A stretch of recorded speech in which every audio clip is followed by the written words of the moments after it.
Hello everyone, I am the plane shifter facing through the universe of Stanley Parable. Ultra Deluxe. No, it's not 6 p.m. But the game told me to put in my favorite time, and that's when I leave work.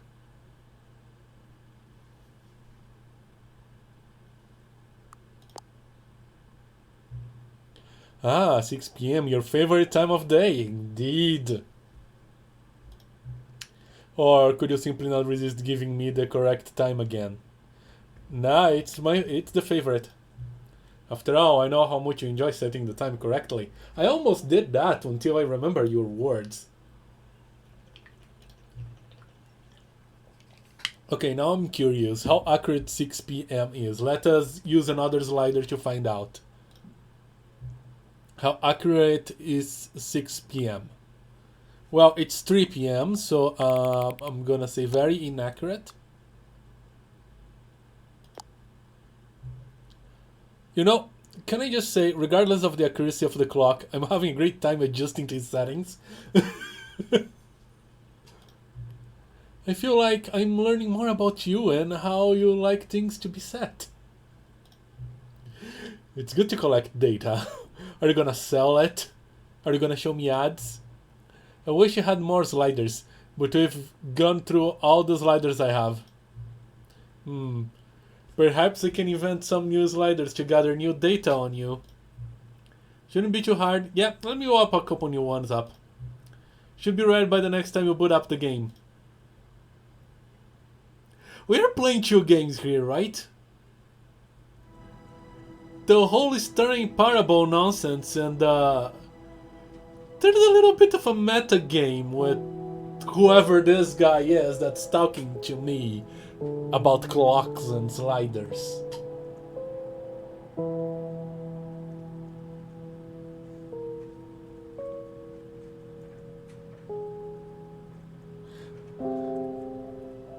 This game knows how to keep itself weird, and I'm loving it.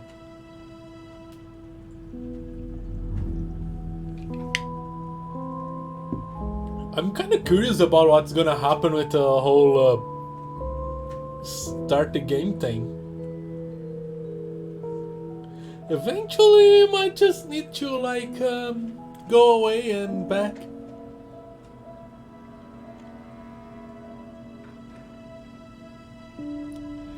And start doing things to that clock. Alright, let's begin the game. Never is never the end, and never is never the end is loading. The end is loading. The end is loading. This is the story of a man named Stanley. Stanley worked for a company in a big building where he was employee number 427. Let's see what I'm gonna do. Employee number 427's job was simple. He sat at his desk in room 427 and he pushed buttons on a keyboard. Orders came to him through a monitor at his desk, telling him what buttons to push, how long to push them, and in what order. This is what employee 427 did every day of every month of every year. And although others might have considered it soul-rending, Stanley relished every moment that the orders came in, as though he had been made exactly for this job. And Stanley was happy. Was he though?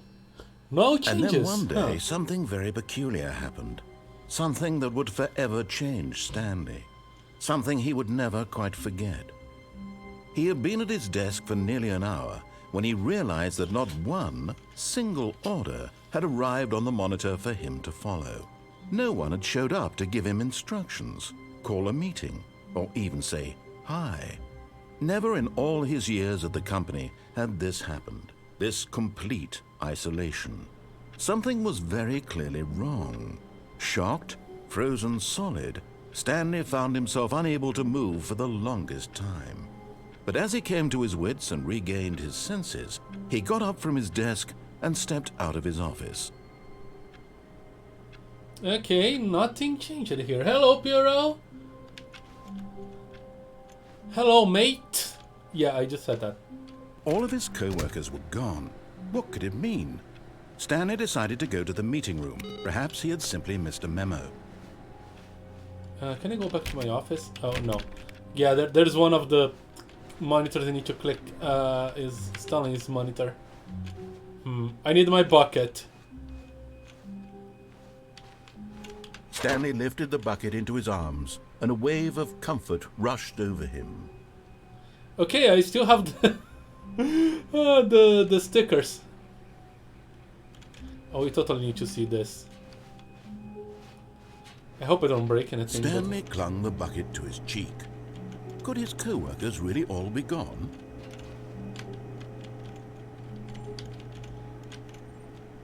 I think the 8 thing originated from the demo, so you might have not seen. But there is tons of 8 references in the base full game. Oh, I think... Okay. Okay. Yes, whispered the bucket into Stanley's ear. We've done it. We've escaped from that dull office and that pesky narrator. At last, out here in the white void, we are alone. Now, and for the first time, I can reveal to you my true self. The bucket began to tell Stanley of its life and its history, of the countless wars it witnessed, desecrating the land and lives of untold numbers of innocent humans, and the bucket's own complicity therein, of sadness and regret, and the many years it spent dwelling on the actions it might have taken to curb the madness and the decay, if only it had been stronger, of hope and redemption, and its crusade to uplift the stock of life for the common man, to manifest justice where none existed, and the bittersweet reality of time, to see one's dreams and wishes met halfway, meted out in parcels like charity, and abandoned as soon as the warm glow of inspiration begins to dim. The opportunities to do so much more.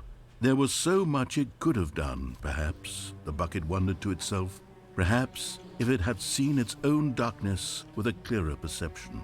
This was way too much for Stanley. What are you talking about? He screamed. You're a bucket! To this, the bucket furrowed its brow. No, said the bucket. not since the evil wizard Gambhorata first ensnared me in his machinations as payback for the sacred amulet I stole from his Not treasured exactly, vaults. Piero. I was young back then and could not conceive the ramifications of... No! Stanley screamed even louder this time. This is stupid! You are a bucket! This is so stupid! Why are we even doing this? As Stanley screamed and screamed and screamed, the bucket revealed its true form, transforming into a mighty beast of untold power, its fangs glistening like...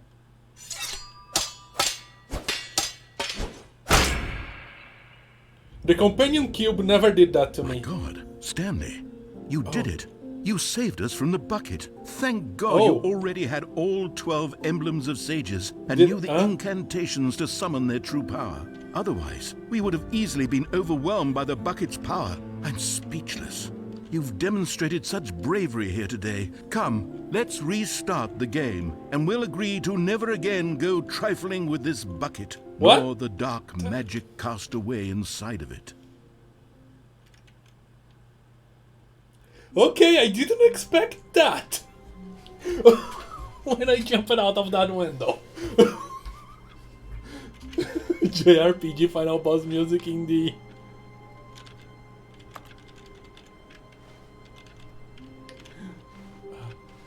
It's still on chill All mode. of his co-workers were gone. What could it mean? Stanley decided to go to the meeting room. Perhaps he had simply missed a memo. I'm taking the bucket. The confusion and the chaos all seemed to melt away as Stanley embraced the bucket. Okay, we need to do the top 5 times on the door with the bucket. Oh, please. Are you really just doing this for the achievement? With the door bucket 5 now. times. Is that all that you think an achievement is worth? No. I can't just give these merits away for such little effort. A measly 5 clicks. I have the Suppose bucket. you were to click the door 20 times. I would say that's the kind of effort that warrants recognition. Okay, bucket, we're gonna do this. I have to say, I'm still not feeling the satisfaction of witnessing true effort for a noble cause. Perhaps 50 clicks will do it. Yes, almost certainly 50 clicks.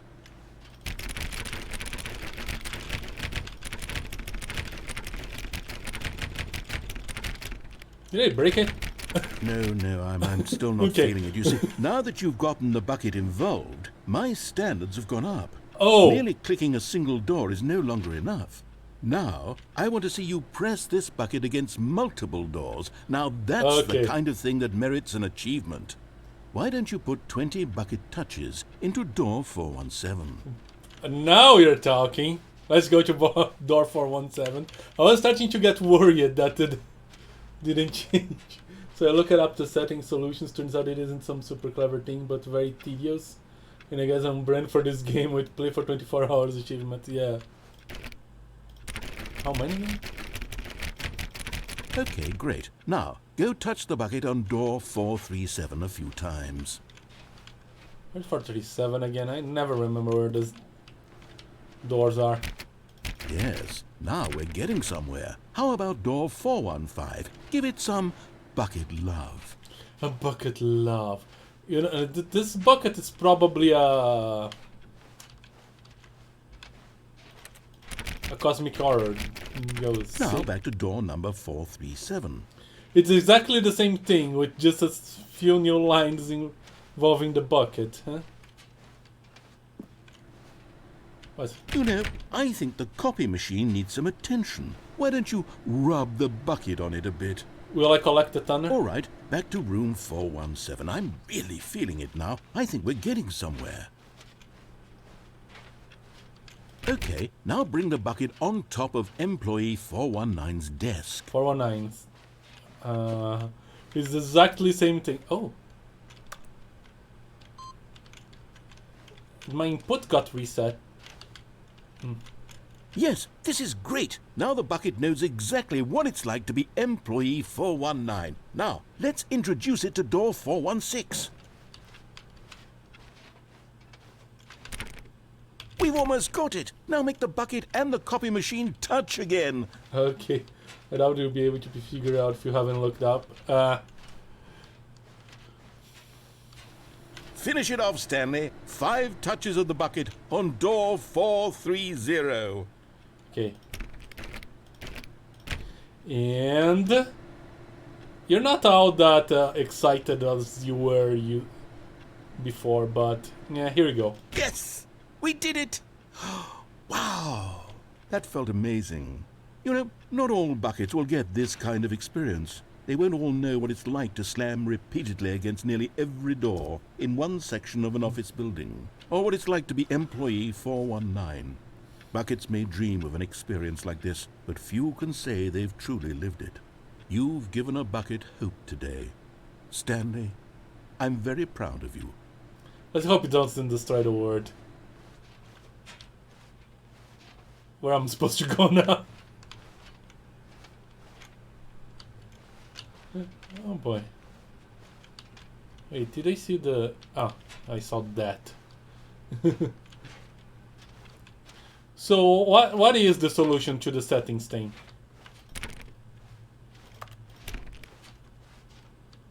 Stanley clutched the bucket tightly to his chest and entered the door on his left.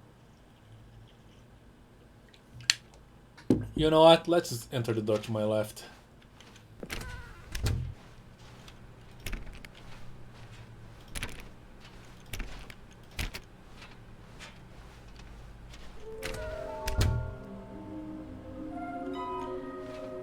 How we can find them? Button text. What we know is small floating objects have appeared across the office. We have to synergize our resources to ensure their retrieval. There are many questions. There was no memo from management. How can you tell if you've spotted one? What makes them float in the air? Who took those pictures of them? Figlets are hard to find. Follow clues provided by employee 417. 416. We can do it. Red room? Thank you. Good luck. There will be a reward for finding them all. Will there? Stop kidding yourselves. Lies. Who are you? There will be cleaning of this wall required. I want 10 so much. I want to go home. This is getting so Portal. I used to have fun as a kid spinning plastic bucket with water very fast and have the centrifugal force keep it in, but this game takes bucket nonsense to the extreme. Yeah. Oh.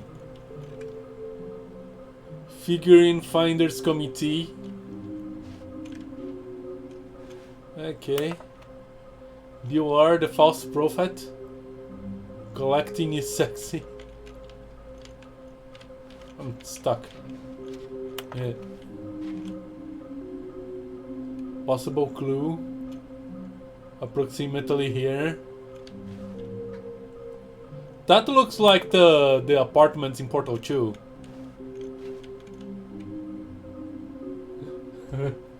So the solutions have every single slider on every possible value at least once. The thing is, joystick skips numbers, so you have to slowly manually do it on D-pad. Ah, okay. I'm probably not gonna do that. Warehouse access plant. Produce one plank to allow use of access past fence. Construct bridge to allow collection of shiny float. Retrieve Kree's remains from warehouse floor. Wait. Construct new structurally sound bridge. Okay. Shh. We need more planks. Alright. Trust the completionist instinct. Okay. Why wouldn't they just tell us something will happen? This investigation, this room, they feel pointless, to be honest. Weird spinning figurines. Artist rendering. That's a pretty good one. Bonus stuff. What we know, what we don't know yet, what we forgot. Ideas. Someone in the cargo room. NBA. Do we need contacts for them? Potential liability when we sell them? Obviously, more money if sold together. How many are there? What do they want? Our data, stock options, money. Should we make them... what? Length? I can't read this. Should we make them interns? Yes, maybe. Employees. Okay. Employees maybe, but interns yes. Okay. And be aware certain toggles add new sliders, so these figurines are an SCP. They're kind of becoming one. Why do they kinda look like 427? Why floating? Magic? Dreams? Or quarterly success? Magnets? Training, exercise, or management? Maybe we are the collectibles. Shut the freak up. Difficult findings. Source of levitation. That is a ugly one. Like, this whole game is an SCP. To whom it may concern, I managed to pick up sounds unusual to a regular office ambience or local audio sources using an array of cardioid microphones, also known as directional mic, a microphone which picks up sounds from a particular area. Analysis of the recordings allowed me to triangulate the source of the strange noise. Data shows that in all likelihood it's coming from a dark area behind a very warm place. I also picked up what looks like to be reverberance of a porcelain surface. Anyone have any leads of this? Would you like to know? The real collectibles are the tedious scraps the narrator made you do to enjoy it. Yes.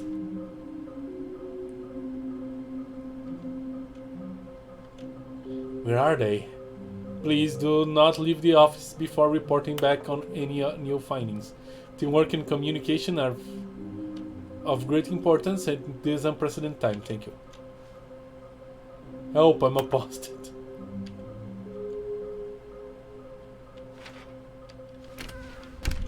We already did the broom closet. Let's do it again. Stanley, we must move on from this broom closet, simply because I have no remaining stickers. If I did, you can guarantee we'd be in here for hours. But alas, no stickers. Okay, you convinced me. It's not worth doing it without stickers. Coming to a staircase, Stanley and the bucket walked upstairs to the boss's office. Yeah, no.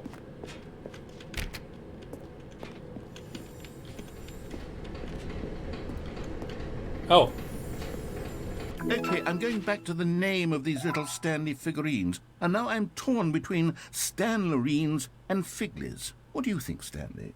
What name better encapsulates the intrinsic sense of happiness that you get from seeing a small number in the corner of your screen go up by 1? Let me sit on it. I'm sure it will come to me. I like Figlies. Alright. But Stanley just couldn't do it. He considered the possibility of facing his boss, admitting he had left his post during work hours. He might be fired for that. And in such a competitive economy, why had he taken that risk? All because he believed everyone had vanished? His boss would think he was crazy. And then, something occurred to Stanley. Maybe, he thought to himself, maybe I am crazy. He looked down at the bucket in his arms. Am I crazy? He asked the bucket. The bucket returned his gaze, but said nothing at all. That's strange, Stanley thought. Usually the bucket is a source of guidance and wisdom for me in difficult times such as these. He held the bucket close, yet felt none of its familiar reassurance and comfort. Bucket. And that's when Stanley realized, this isn't my bucket.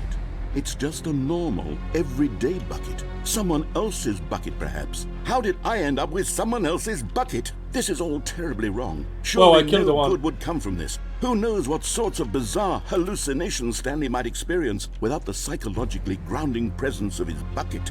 And indeed, now he noticed that the rooms were repeating, which was, of course, very odd. And now he felt himself floating off the ground. Oh, gracious, he exclaimed. Without my bucket, I've gone truly mad. Where is it? I must find it. Far off in the distance now, he heard it, calling to him. Stanley! Stanley, it's me, the bucket. Could it truly be? He rushed forward from room to room, passing by one bucket after the next. None of them were his. None of them were his special bucket. Come to me, Stanley. Find me. He had to find the bucket. He had to return to his old friend. It was the only way to truly restore his sanity. And then suddenly, he froze dead in his tracks. He knew where the voice of the bucket had been coming from. The real bucket was inside of him all along. It was incredibly painful. Stanley doubled over in agony and blacked out. I think I died. This is the story of a woman named Mariella. Mariella woke up on a day like any other. She arose, got dressed, picked up her bucket of comfort and security, and walked to her place of work. But on this particular day, her walk was interrupted by the body of a man who had stumbled through town, talking and screaming to himself, and then collapsed dead on the sidewalk. Right away, she knew what the problem was. This man had no bucket. Of course he'd gone mad, ranting and raving about a narrator describing all of his actions and how everything is predetermined and free will is an illusion and it's all just a video game. It could all have been prevented if only he'd taken his bucket with him. Perhaps he didn't even realize he'd forgotten his bucket at home in the first place. How cruel the world can be, Mariella thought, and she hugged her own bucket even tighter. But of course, she had no time for this. There were a myriad of confusing problems she would soon have to confront at work, for which her bucket would provide absolute guidance and total clarity on everything. Heck yes, she thought to herself, my life kicks ass. And she backflipped all the way to work. She really did that one. Yeah. Oh boy.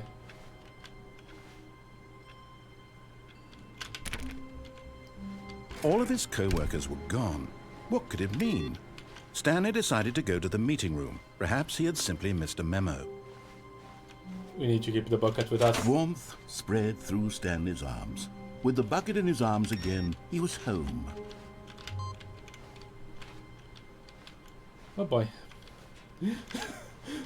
Right now, if you dress like in a suit and you grab a metal bucket, you can go to a video game convention and say you are cosplaying as a Stanley, and it will totally work.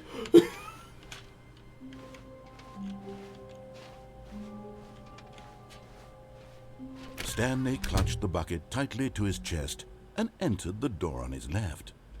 You know what? I'm gonna rush to the actual This was ending not the correct because way to the meeting room. there are things I want to Stanley see had after felt that. the bucket calling to him, telling him that the employee lounge was simply the place to be. Yeah, And here it was. The stickers are Had the easy. bucket turned out to be correct. Was this better than the meeting room? Kinda. Yes, Stanley thought to himself. Yes, perhaps it truly was. How insightful the bucket turned out to be. very insightful. No, never mind. The bucket was wrong. Stanley took the door on his left to go back to the meeting room. I want those And blue so the two of rooms. them detoured through the maintenance section and walked straight ahead to the opposite door.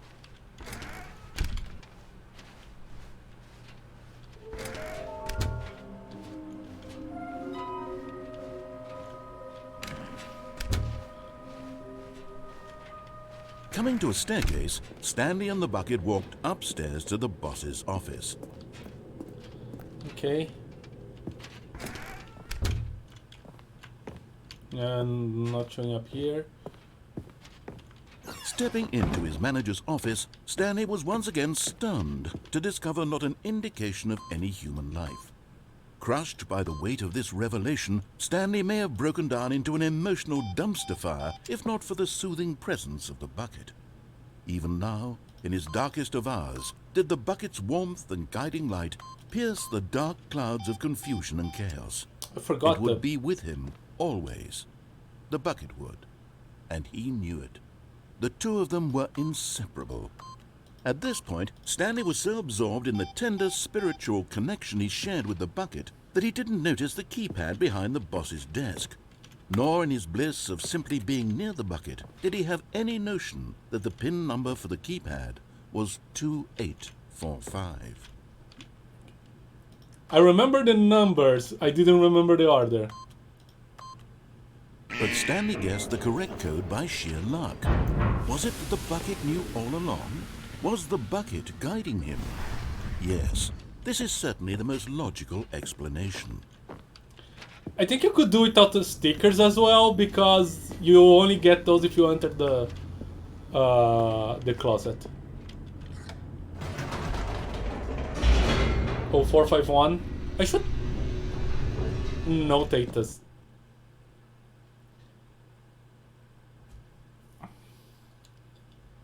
The elevator raced downward, plummeting towards an unknown fate. It would be all Stanley could do to keep himself together, if not for the bucket. Soothing him, comforting him, reassuring that in this darkest moment of uncertainty, he would be all right. The bucket is here for you, Stanley. Everything will be fine. Alright. Stanley and the bucket walked straight ahead through the large door that read, Mind Control Facility.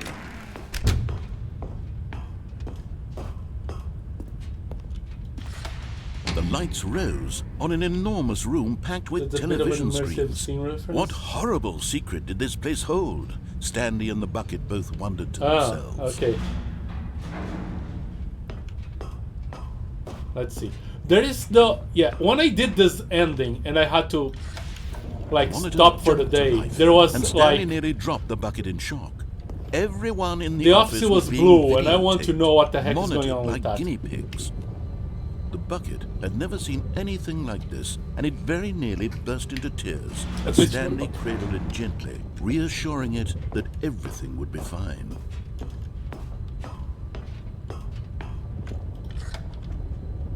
Was the bucket under the mind control facility's influence as well? Had the bucket been told to do things it didn't wish to do? What kinds of things does a bucket want to do or not want to do in the first place? These questions raced furiously in Stanley's feeble mind. No! He screamed into the bucket. He couldn't accept it. His own life in someone else's control. Pirate. Never! He squeezed the bucket tighter. His one friend in the entire world. At this point, he could trust no one except for the bucket. Okay. But here was the proof. The heart of the operation. Controls labeled with emotions. Happy, or sad, or content. Walking, eating, working, all of it monitored and commanded from this very place. And as the cold reality of his past began to sink in, Stanley decided that this machinery would never again exert its terrible power over another human life. For he and the bucket would dismantle the controls for good. Two best friends, Stanley and the bucket, up against the world. I totally agree. It's so absurd. Stanley and the bucket waited in blackness. And Was it over? Yes, they had done it. Stanley and the bucket had defeated their greatest and darkest enemy, freed themselves from the tyrannical grip of the evil mind control machine. Freedom was now mere moments away. Excitedly, the two of them began to discuss the kind of life they wanted to live once they stepped through this massive door. The bucket wanted to learn to roller skate. Stanley wanted to sneeze in every country on Earth. Both of them wanted to begin watching a movie, any movie, but then One thing stop it I'd halfway love through to- and begin watching it in reverse from the end. True, it was a to simple ask life they this narrator envisioned, is but like, it was one they'd lived together. how many With takes one another they to lean needed on, before to trust, to support. before he stopped laughing? What? Wait. What was happening? Why had the door stopped? Was Stanley and the bucket not about to be freed? An unbearable silence filled the room, lingering in uncertainty, until finally the truth hit Stanley square in the face. This building did not want the bucket to leave. Even the facility itself recognized the incredible calming presence of the bucket, needed the soothing warmth of the bucket, would go to any lengths not to part with the bucket. No. Stanley can't leave this place. Not while he has such a precious bucket in his arms. Not while this building has anything to say about it. Stanley realized he would never again leave this very room. But at least he has the bucket. To be trapped eternally in darkness isn't really so bad, Stanley thought to himself. As long as I have my bucket with me, right? I'll be okay, won't I? Stanley gulped. Very soon now, he was about to find out.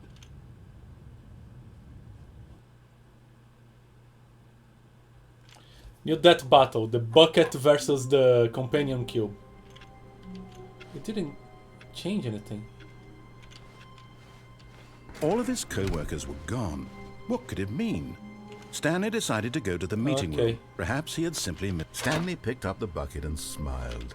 He'd never be alone again, not truly alone. Not with the bucket around. Okay, let's just do other random stuff. Okay. Stanley clutched the bucket tightly to his chest and entered the door on his left. This was not the correct way to the meeting room, but Stanley had felt the bucket calling to him, telling him that the employee lounge was simply the place to be. And here it was. Had the bucket turned out to be correct? Was this better than the meeting room? Yes, Stanley thought to himself. Yes, perhaps it truly was. How insightful the bucket turned out to be. The cube might have more force due to weight. Yeah, he's a weighted companion cube.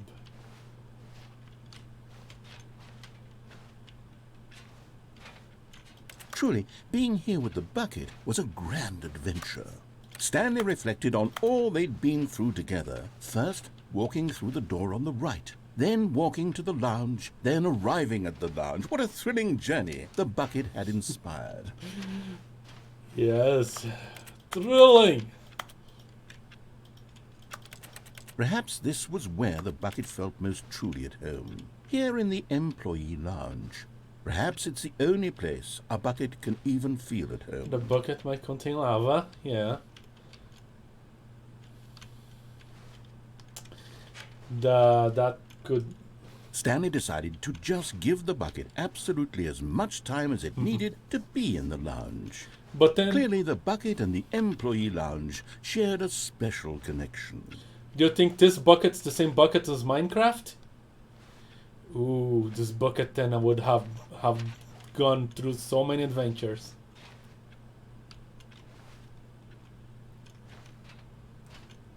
I will find any diamonds, bucket.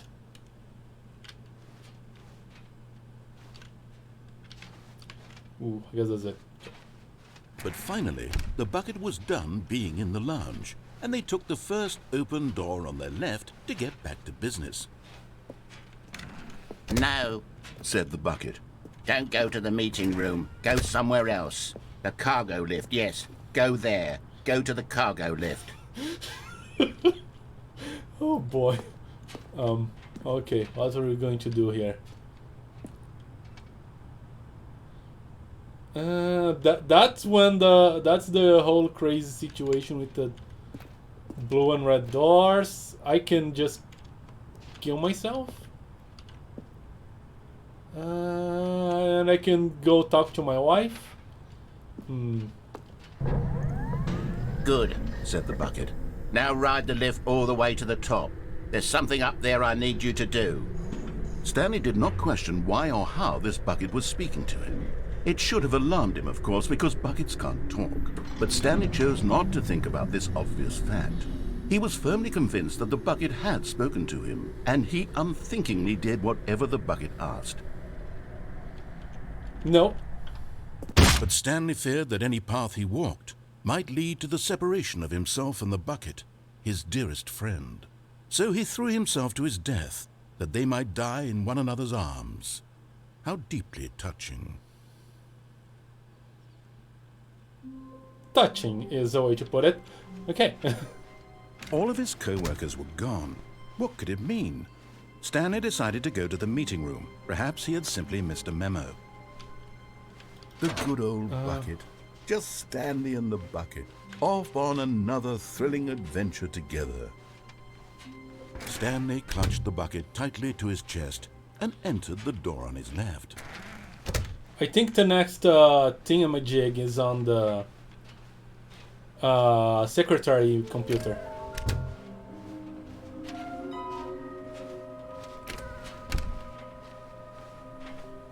Coming to a staircase, Stanley and the bucket walked upstairs to the boss's office. There. Okay. Stepping into his manager's office, Stanley was once again stunned to discover not an indication of any human life. Crushed by the weight of this revelation, Stanley may have broken down into an emotional dumpster fire if not for the soothing presence of the bucket. Even now, in his darkest of hours, did the bucket's warmth and guiding light, but Stanley guessed the correct code by sheer luck.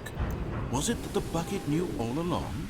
Was the bucket guiding Oh him? yes, Machete, I forgot about Yes. that. This is certainly the most logical explanation. Okay, we need to come back here after I'm done with what I want to do here.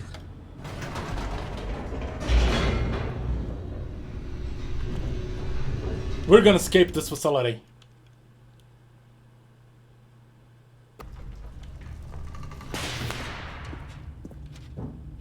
And there's an... Stanley and the bucket walked straight ahead through the large door that read Mind Control Facility. No. Although this passageway had the word escape written on it, the truth was that at the end of this hall, Stanley and the bucket would both meet a violent death. Oh, okay, let's violently kill ourselves. The door behind them was not shut. Stanley and the bucket still had every opportunity to turn around and get back on track. At this No. point, Stanley and the bucket were knowingly walking forward into a very painful death for each of them.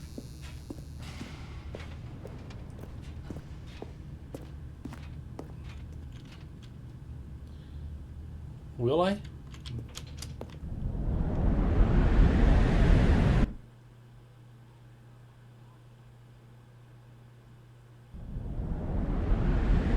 Okay. I didn't die. This looks like the... Oh, they As the updated machine this. whirred into motion and Stanley and the bucket inched closer to their demise, Stanley reflected on how meaningless the bucket's warmth and comfort had turned out to be. To be sure, it puts the mind and the soul at ease to embrace the bucket, but what use is a sense of ease when you're about to be crushed to death? This is what Stanley thought to himself, and he sort of kicked himself for wasting so much time carrying a bucket everywhere. Farewell, Stanley.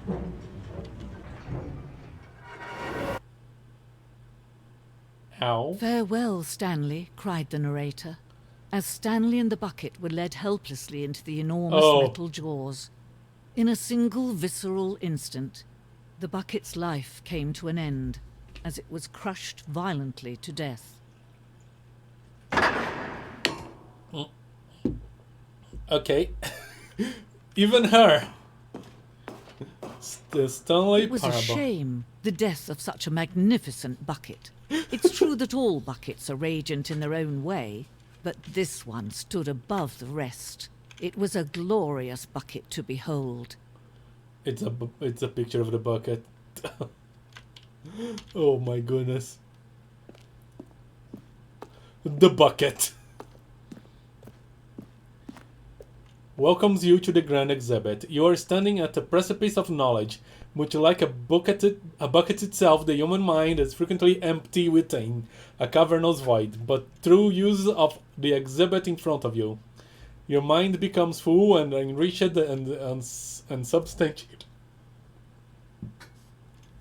Knowledge of the bucket and its history is the only true knowledge you really have. Will you take what you learn here out with you into the world? Will you accept it with an open mind that may be challenging about the information in this exhibit? Will you change the lives of yourselves and your loved ones as a result of this exhibit? Or will you turn a blind eye and continue to live as you were, in ignorance and darkness? When was the bucket invented? Let's find out. Yeah. No, but they're leaning in this bucket way more than the companion. Can you see how arrogant it was for Stanley to take a bucket like this and to claim it for his own? Can you see the hubris that blinded him? Can you see that the bucket is far more noble than Stanley will ever be in his short life? A bucket with two handles. The bucket is depicted as having two handles. Such a design has never been created in real life, having been deemed too dangerous and recklessly experimental. Every year, dozens are put to death just for attempting it. Okay, what? This is like that Leonardo da Vinci picture of the man.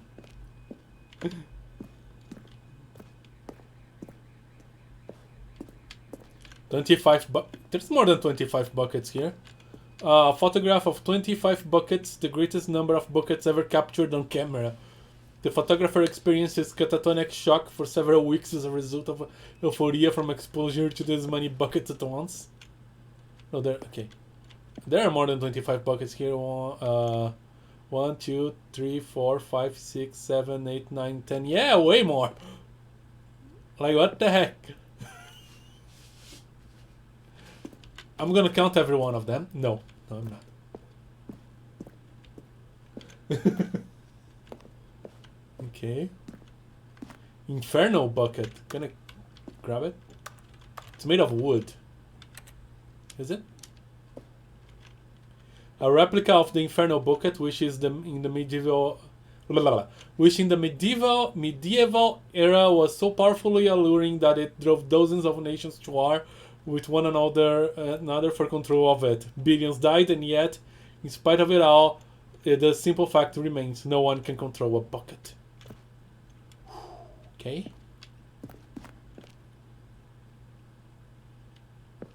The stress bucket, an analogy.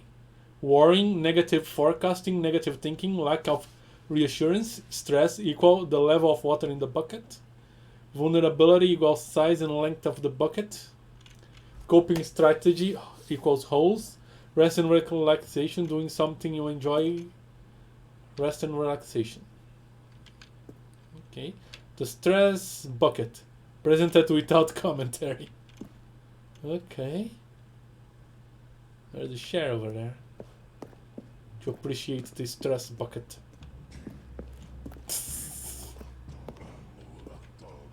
The music's perfect. The cave drawing. While we know that buckets predate the existence of mankind.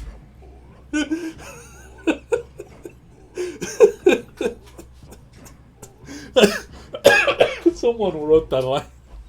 We do not know by how long. This cave drawing depicts early man's discovery of the practical uses of the bucket, by which time the bucket had already likely been around for several millennia. Notice these drawings, how the bucket's allowing itself to be used, having judged humanity to be worthy of its treasures. Okay, to discover the bucket to capture water from the ceiling, the bucket to feed animals, I think. They carrying the bucket, probably filled with stuff. Okay, we found out the bucket wasn't invented. No man can own a bucket, and certainly not a bucket as dazzling to behold as this one. It is man who should kneel before the bucket. Seriously, how many takes does it take to read those lines without laughing?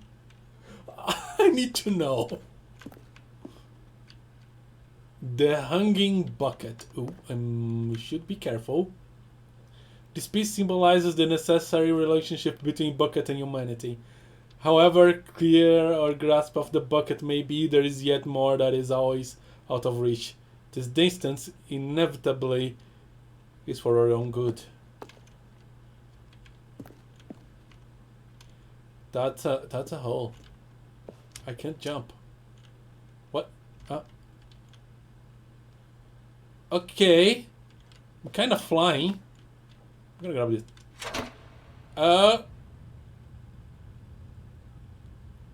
But there is something we can do. Something we can do together, you and I, that will right this terrible wrong. Let Stanley die. Let him be crushed by the machine. Don't reset the game. Don't give him another opportunity to run off with another beautiful bucket. We can save the world's buckets from their treatment as tools and implements if only we let Stanley die together. The bucket shall take its place as ruler, as leader, as commander of a new world, a new vision.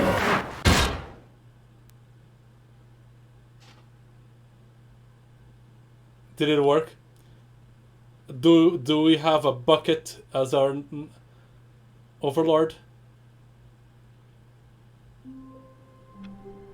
I'll take that as a no.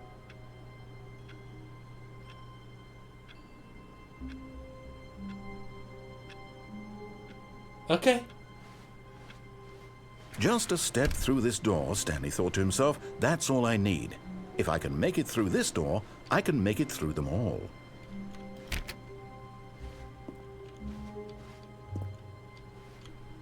Okay. Where are we going today? The bucket asked. Stanley just smiled. Anywhere they went together would be perfectly fine with him. I know the last one is on Stanley's computer, but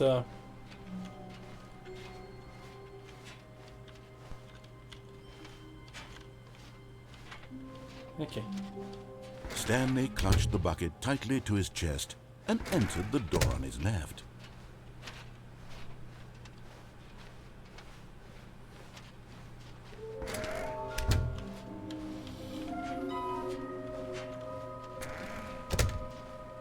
Yeah. Coming to a staircase, Stanley and the bucket walked upstairs to the boss's office. Does the boss has a computer? Have I ever been here? There's an elevator.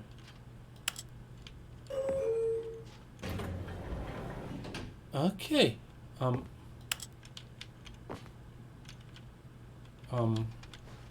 gonna go up.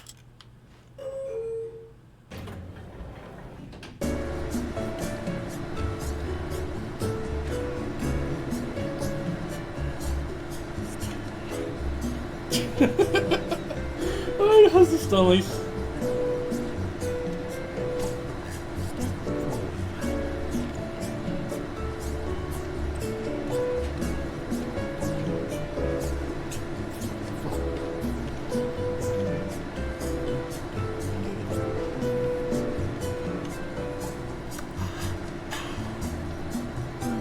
Why are these papers shiny?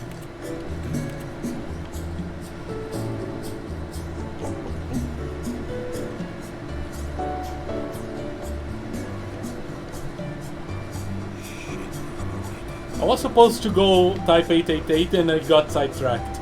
That's true for any game like this.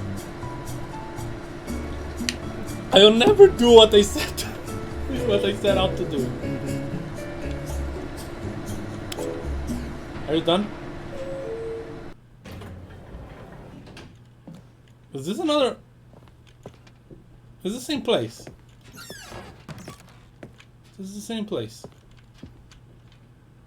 Okay. Stepping into his manager's office, Stanley was once again stunned to discover not an indication of any human life. Crushed by the weight of this revelation, Stanley may have broken down into an emotional dumpster fire if not for the soothing presence of the bucket. Even now, in his darkest of hours, did the bucket's warmth and guiding light pierce the dark clouds of confusion, but Stanley guessed the correct code by sheer luck. Was it that the bucket knew all along? Was the bucket guiding him? Yes, this is certainly the most logical explanation.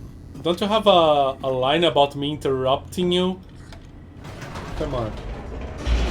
Oh, mash it over and over. Okay.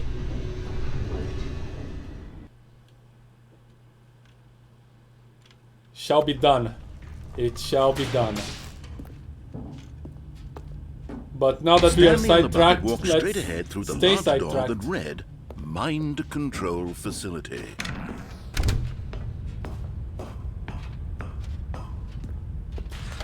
The lights rose on an enormous room packed with television screens. What horrible secret did this place hold? Stanley and the bucket both wondered to themselves. I'm gonna activate the machine.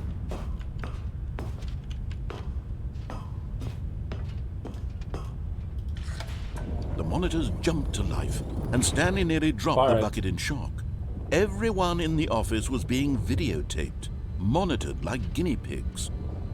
The bucket had never seen anything like this, and it very nearly burst into tears as Stanley cradled it gently, reassuring it that everything would be fine. Fired.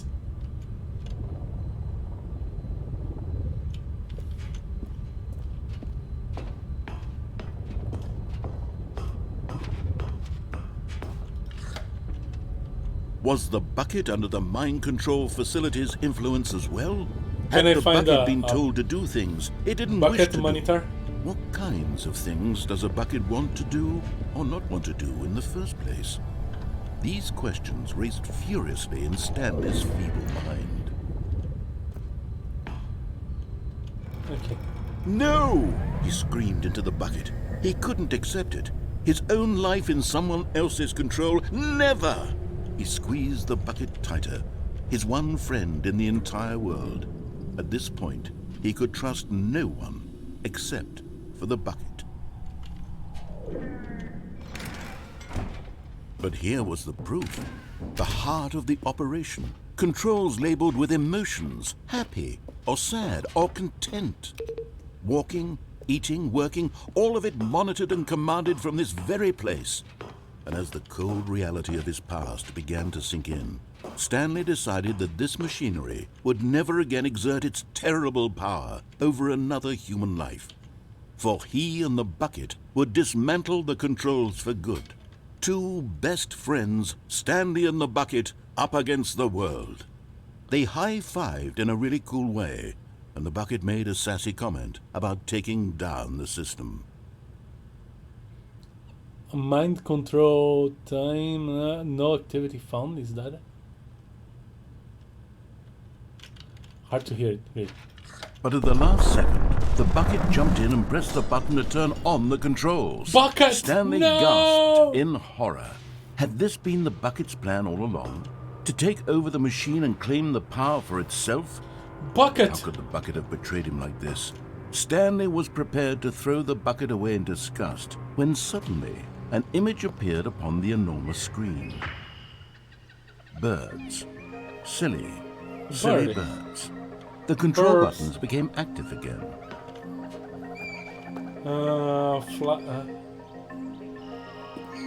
Silly birds.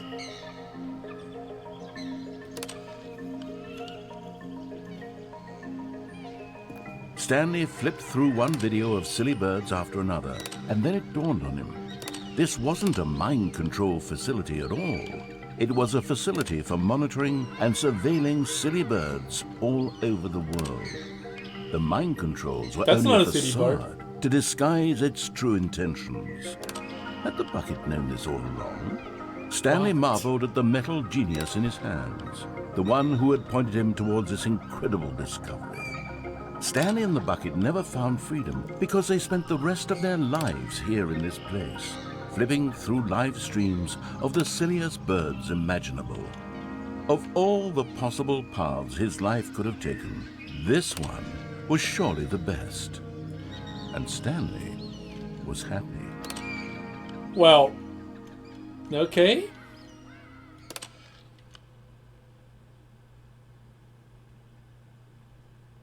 That was something that happened. All of his co-workers were gone. What could it mean? Stanley decided to go to the meeting room. Perhaps he had simply missed a memo. Okay, the last one is No on matter how Stanley's hard monitor. Stanley looked, he couldn't Bird. find a trace of his co-workers. A good bucket, a strong bucket, a humble bucket, a committed bucket, a bucket of culture and distinction. Stanley clutched the bucket tightly to his chest and entered the door on his left.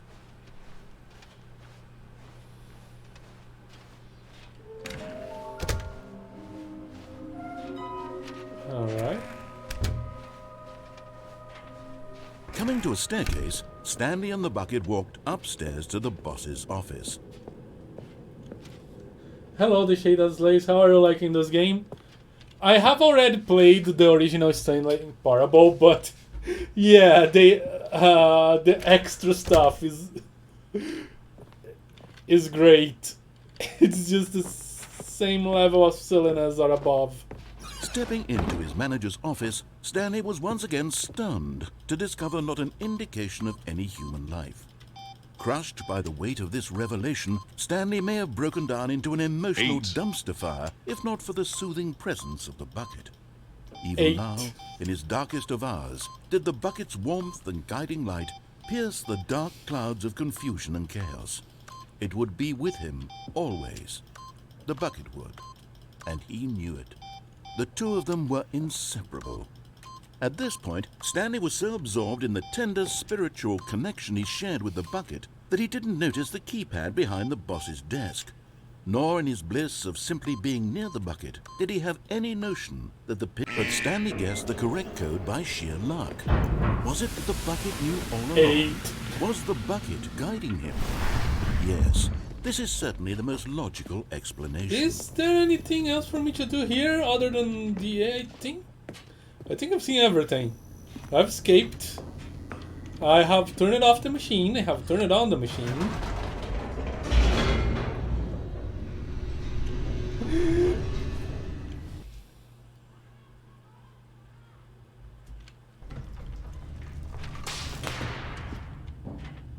I don't think there's any other path. Stanley and the here. bucket walked straight ahead through the large door that read Mind Control Facility. The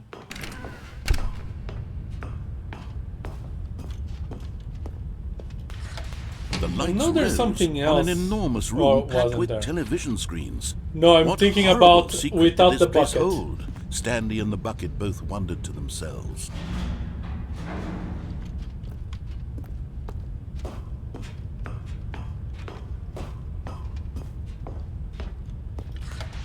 The monitors jumped to life, and Stanley nearly dropped the bucket in shock. Everyone in the office was being videotaped, monitored like guinea pigs. The bucket had never seen anything like this, and it very nearly burst into tears as Stanley cradled it gently, reassuring it that everything would be fine.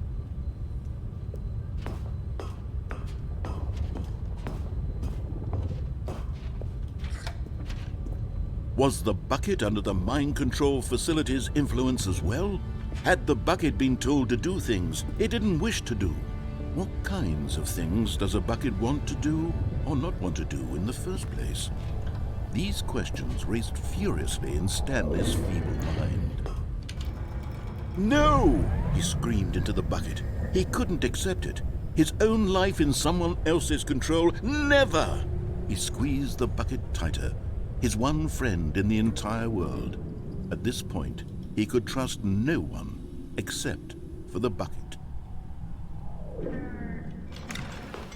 But here was the proof. The heart of the operation. Controls labeled with emotions, happy or sad or content. Walking, eating, working, all of it monitored and commanded from this very place. Okay. And as the cold reality of his past began to sink in, Stanley decided that this machinery would never again exert its terrible power over another human life. For he and the bucket would dismantle the controls for good. Two best friends, Stanley and the bucket, up against the world. They high-fived in a really cool way, and the bucket made a sassy comment about taking down the system. But at the last second, the bucket jumped in We're and gonna pressed see the birds button to again. turn on the controls. So far, not time to Stanley share emotion gasped of the in original achievement horror. they were collecting. Had this been the bucket's plan all along? To take over the machine and claim the power for itself? How could the bucket have betrayed him like this? Stanley was prepared to throw the bucket away in disgust when suddenly an image appeared upon the enormous screen. Birds. Birds. Silly, silly birds. The control buttons became active again. Did we miss any birds? Stanley flipped through one video of silly birds after another, and then it dawned on him. This Oh, that's a wasn't cute a one. mind control facility at all. It was a facility for monitoring and surveilling silly birds all over the world. The mind controls were only a facade to disguise its true intentions. Had the bucket known this all along? Stanley marveled at the metal genius in his hands, the one who had pointed him towards this incredible discovery. Stanley and the bucket never found freedom because they spent the rest of their lives here in this place, flipping through live streams of the silliest birds imaginable. Of all the possible paths his life could have taken, this one was surely the best. And Stanley was happy. Why would you use a mind control facility to hide a bird watching facility? That doesn't add up, narrator.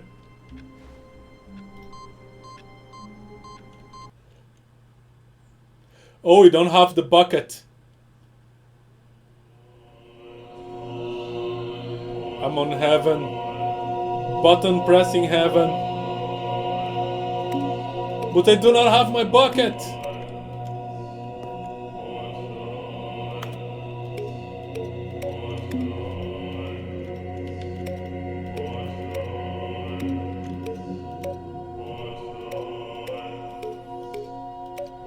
I don't have my bucket.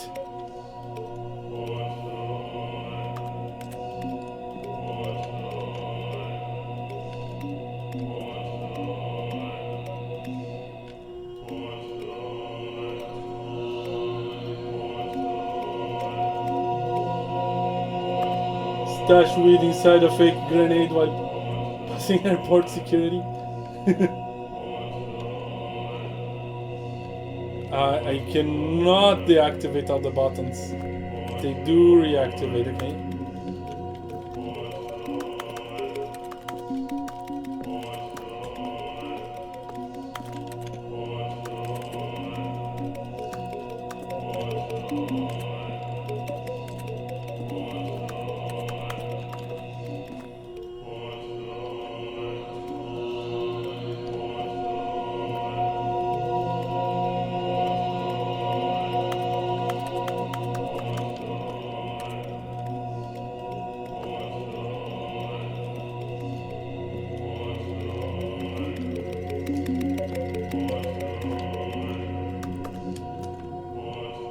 the only way out of here resetting the game? I guess so.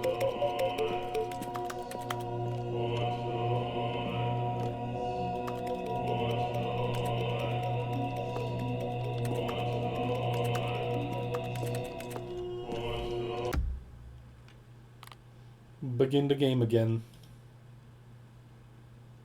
Alright, we did that. Unfortunately, it's nothing different with or without the bucket. Can I grab the bucket and come back? All of his co-workers Because the door were gone. closed and I What cannot... could it mean? Stanley decided to go to the meeting room. Perhaps he had simply missed a memo. Ah, the embrace of an old friend. We need to... A weathered companionship that stands the test of time. I really cannot go to paradise with bucket. That's unacceptable. Unacceptable, I say. Okay. Alright.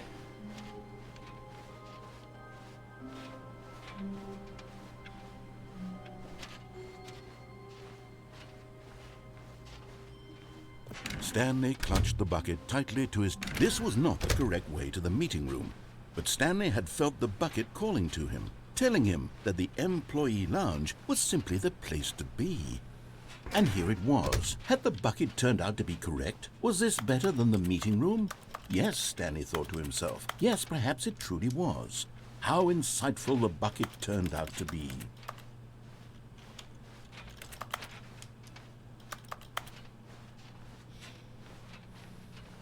No, never mind.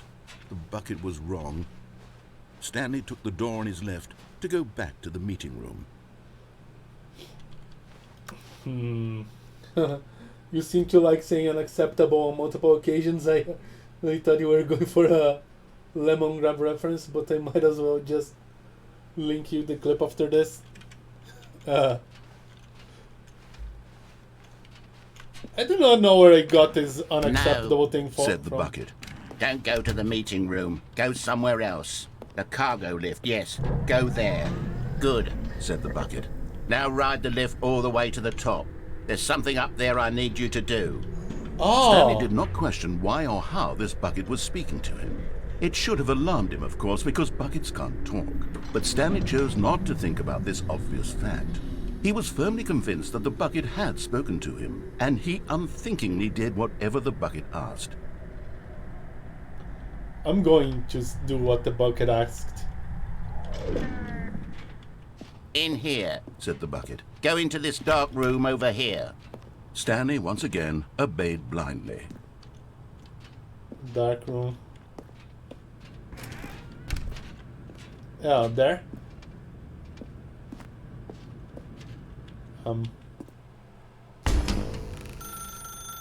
Now pick up the phone. Said the bucket. Pick up the phone and it will take us back home where we can go about life together. Oh, okay, this is the wife ending. This is gonna be weird, won't it? Here we go.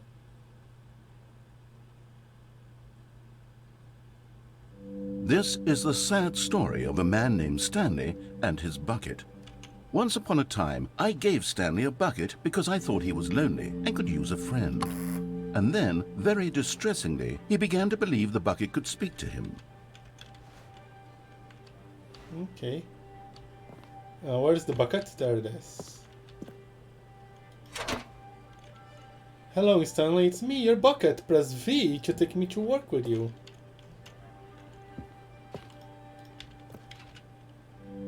The Stanley Parable Reassurance Bucket was merely meant to provide the comforting glow of companionship. It doesn't literally talk and give you orders. Whatever Stanley is hearing the bucket say to him is just in his head. Okay. Press Z to take me back home with you.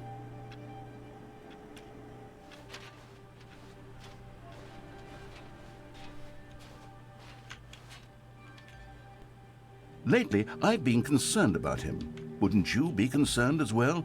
To see him delusional like this, obsessing over an inanimate metal object? I want to say something to him, but I don't know how I can convince him. I don't know if he'll listen to me.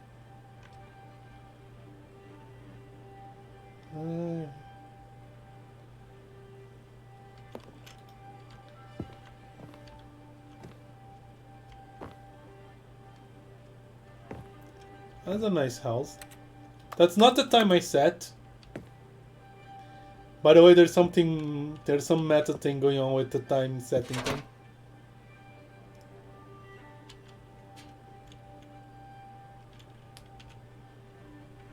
Oh, I'll try anyway. Stanley, can you hear me? Listen to me. I can. It's just a bucket. It can't think, it can't talk. All it will ever truly do for you is effectively transfer a liquid from one location to a different location. That's it. It doesn't do anything else. Oh, it does a lot of things else. You don't need to carry only liquids on a bucket. You can put a bunch of small things that are hard to carry on themselves. You can put a cat inside and take a funny picture. Yeah, you can put it on your head and pretend it's a helmet and then bump into the wall because you cannot see. There's a lot of things that you can do with a bucket. Don't listen to the loud man. Press F for us to back home. Okay. You see, he's not listening. He's still taking orders from the bucket. You know, once upon a time it was me he took orders from. Me he trusted and listened to. Now all he cares about is his awful bucket. This stupid hunk of metal. Oh, the narrator is feeling betrayed by the bucket. Where's the bucket, by the way? Oh, on the stove. Am I cooking with the bucket?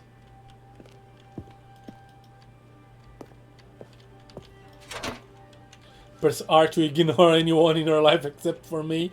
Okay. This is getting very creepy. Sad. I suppose he doesn't need me anymore. From now on, he's just going to cling to this bucket, this cold, empty bucket, this sort of shiny bucket. Well, I'll give it this. The bucket does have a nice shine to it. It is kind of like a cooking pot, but I guess it's not like prepared for the heat. It's not as great. It doesn't distribute the heat well. Pans usually are built to do that. You believe I'm real, don't you, Stanley? But gee, could you go back home? Yes, I suppose on closer inspection that it doesn't quite look like your average hardware store bucket. It's just a little more, what am I trying to say? Sturdier, more capable of transporting liquid. Like it would be better at moving an amount of water from one room to another. I have a bucket on the furnace in winter, just have a bucket of boiling water if I need it. Since it generates heat anyway, might as well do the bucket too. Okay. Press F to relive the same day with me over and over. Okay. Okay, this... Oh my God, what am I saying? Better at carrying water from room to room. It's a bucket. It's literally just a bucket. Why do I feel some need to point out the ways in which it's so much more than just a regular bucket? I'm sorry, narrator. I'm not letting you get my bucket. My bucket. Press you to go home, to work, to home, to work, to home. Oh no, I'm having feelings for the bucket. No. What's going on? Why do I want to be with the bucket? Hear what the bucket has to say. Do anything it asks. What's wrong with me? I don't understand. Perhaps if I had the bucket, this would be less confusing. Yes, the bucket could tell me what to do in this troublesome situation.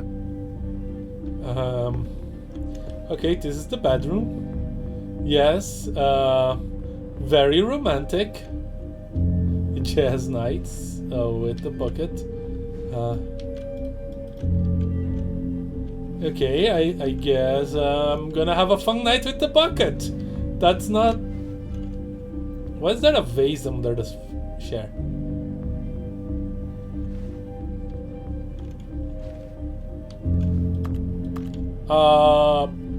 It's a basket. Bucket. Why is there a basket under the chair?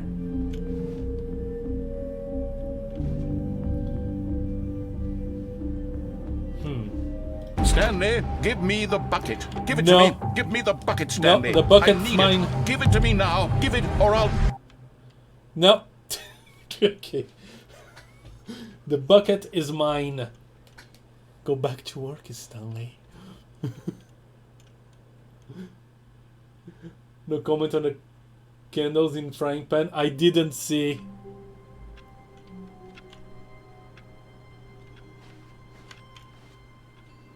All of his co-workers were... Wait, no. This isn't the right office, is it?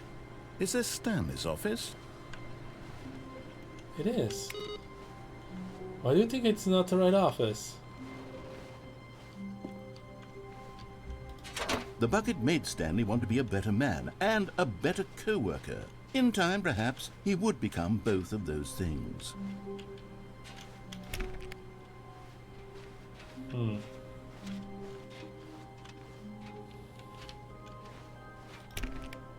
Okay.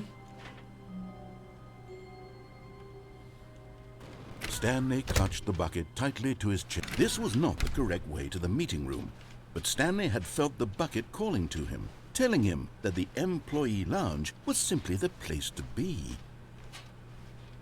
And here it was. Had the bucket turned out to be correct? Was this better than the meeting room? Yes, Stanley thought to himself. Yes, perhaps it truly was. How insightful the bucket turned out to be. Very insightful. Coffee nut. Truly, being here with the bucket was a grand adventure. Stanley reflected on all they'd been through together. First, walking through the door on the right, then walking to the lounge, then arriving at the lounge. What a thrilling journey the bucket had inspired. No, never mind. The bucket was wrong. The bucket Stanley wasn't took wrong. the door on his left to go back to the meeting room. And so the two of them detoured through the maintenance section and walked straight ahead to the opposite door. No. I don't even remember what this takes me up to. Oh, good, Stanley. I'm glad you found your way here. I knew you'd find this place eventually. Oh, okay. That's my wife, my computer, my baby? Not exactly. You see, your friends and I are concerned for you, Stanley. The We've come adventure together line. here because we care about you very much. The It's broom this closet. bucket you're carrying around everywhere. The bucket isn't even from the original Stanley Parable. It's just sequel content. We're Yes. the ones that matter, Stanley. Classic characters from the first game, like the Adventure Line and the Broom Closet. Because that's what fans want from a sequel. They want more of their favorite jokes, not this bucket that they've never seen before. Yes, I know I'm the one who gave you the bucket, but you're spending too much time with it. Don't you want another story involving the Adventure Line? We could make the Adventure Line go somewhere new. Yes, yes, that's what the fans want. Let's do it. Okay.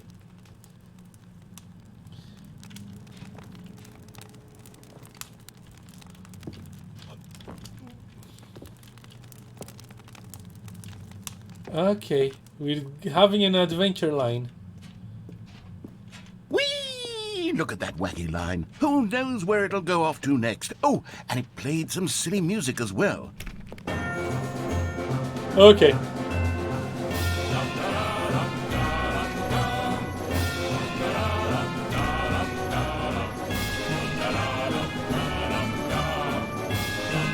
Now this is what the Stanley Parable is all about. Don't you I can remember agree. all those great jokes from the original dialogue? Also, Stanley is addicted to drugs and hookers.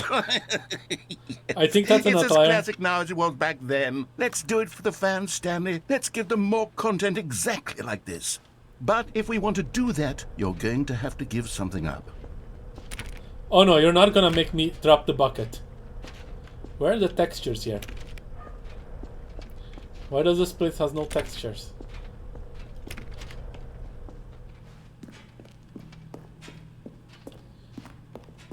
Isn't this the doors area? Red and blue, right? Stop closing the doors behind me. Don't you get it, Stanley? We need to get rid of the bucket. That's why I'm very proud to introduce a brand new character. This is the Bucket Destroyer. I think it'll make a wonderful new addition to the rich lore of the Stanley Parable. True, it also was not in the original game, but it's such a well-fleshed-out character with so much personality that to me it already feels as though it's been part of the cast all along. Don't you agree? Adventure Line, what the heck are you doing? Can you guess what the Bucket Destroyer does? Surely you don't need me to spell it out for you. Go ahead now, Stanley. Say goodbye to the bucket, and then pop it into the machine when you're ready. No. How do... Now listen to me. It's crucial that you give it the bucket. I don't know what the Bucket Destroyer will do if it can't destroy your bucket. Destroying buckets is all it knows. That is its singular personality trait. Sure, I can hear you saying, how does a character with only one personality trait deserve to join the pantheon of beloved Stanley Parable characters? Well, you see, if you were to really explore the Bucket Destroyer, you would see that its desire to crush buckets is so densely loaded with complexity and nuance that it's really like 10 personality traits. What other object in this game can you even say that about? The broom closet? Certainly not. I wonder what sort of Bucket Destroyer merchandise the fans will be clamoring for after this. Okay, the Bucket Destroyer is getting very upset now. You'll have to hurry and feed it. We can't get back to the classic Stanley Parable characters like the Adventure Line or the Bucket Destroyer until you crush that damn bucket. Quickly now. No. The fans are waiting. Do it, the No. fans, Stanley. Give the fans what they want. Hurry and... The fans want the bucket. It exploded.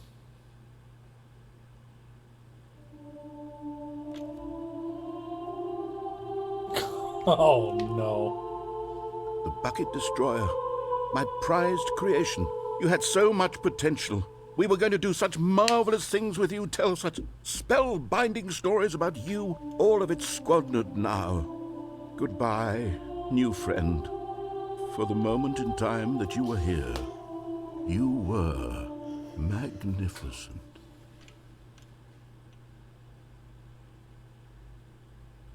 We need to come back here later. Oh boy. The end is loading.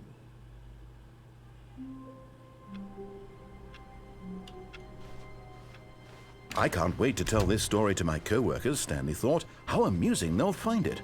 Oh, won't we all just laugh and laugh at the time I thought everyone had gone missing. Not everyone is so lucky to have a bucket, but Stanley is a very lucky fellow.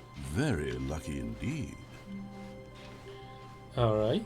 Stanley I need to get that clutched the collectible. bucket tightly to his... This was not the correct way to the meeting room, but Stanley had felt the bucket calling to him, telling him that the employee lounge was simply the place to be.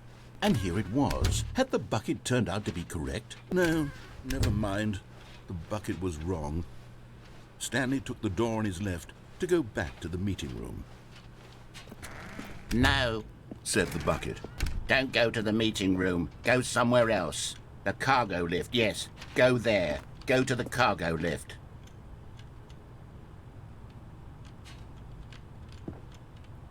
No wonder that employee died. You're getting close now, Stanley. You've nearly gotten all of the Figler and Marines. Very What? soon, you'll collect the last one, and then the first number will equal the second number, and that will be it. We'll be different people by then. Different in the sense that we used to have none of them, and now we have them all. You can't go back to when you had no Figler and Marines. None of us can. What flick? I can't even pronounce the thing. Figler Airlines. What?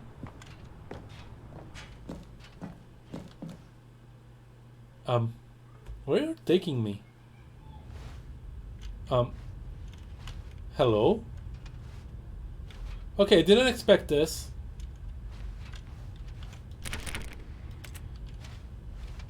Where am I?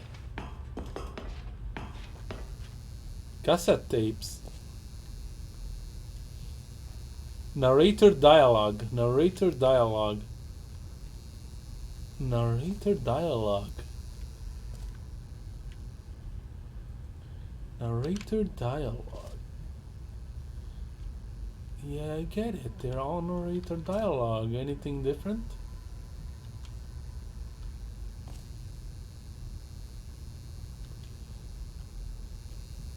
Star-Lord's little cassette tape with its music.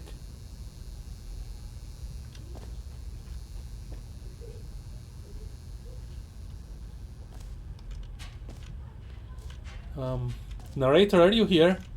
Where are you recording your stuff from here? Have I found the narrator lair?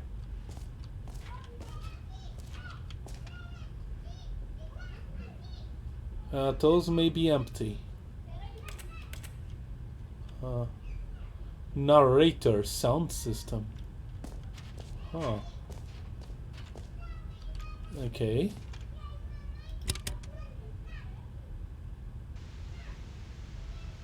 Okay, this is day number 295. Tape number... I don't even know. I've lost track. Evidence.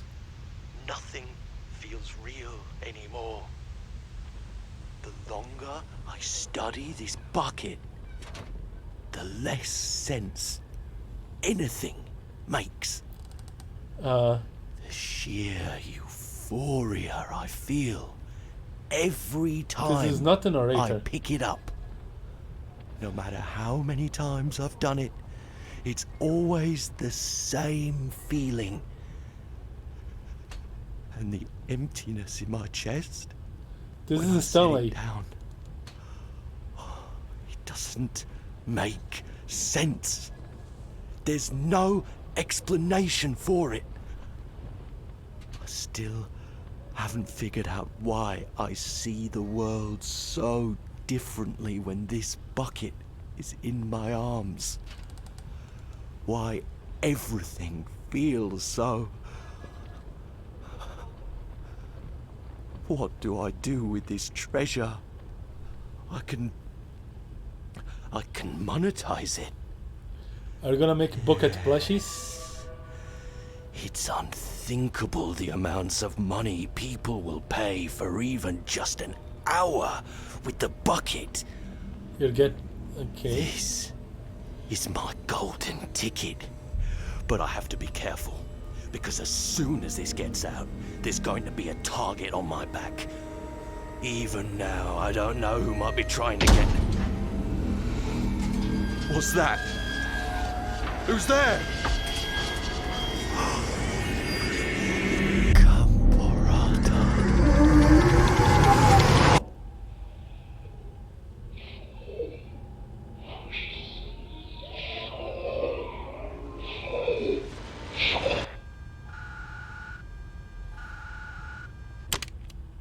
Gambarata?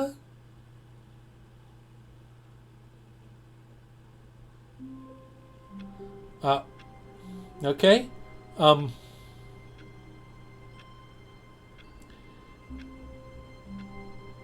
Yeah, that? What? All of his co-workers were gone. What could it mean? Stanley decided to go to the meeting room. Perhaps he had simply missed a memo. It takes a lot of humility to carry a bucket so magnificent. Stanley checked his ego and then proceeded onward. Okay. Stanley clutched the bucket tightly to his chest and entered the door on his left. This was not the correct way to the meeting room, but Stanley had felt the bucket calling to him, telling him that the employee lounge was simply the place I'm to still be. trying to parse that And on here that it ending. was. Had the bucket turned out to be correct? Well, no, never mind. The bucket was wrong. Stanley took the door on his left to go back to the meeting room. Yeah, no. No, Said the bucket. don't go to the meeting room. Go somewhere else. The cargo lift, yes. Good. Said the bucket. Now ride the lift all the way to the top. There's something up there I need you to do. Stanley did not question why or how this bucket was speaking to him. Oh, It should there's- have alarmed there's him, of another course, thing it because could do up buckets there. can't talk. But Stanley chose not to think about this obvious fact. He was firmly convinced that the bucket had spoken to him, and he unthinkingly did whatever the bucket asked. Probably. That's the best. Yeah, we are uncovering the lore of the bucket. In here, said the bucket. Go into this dark room over here. Stanley once again obeyed blindly.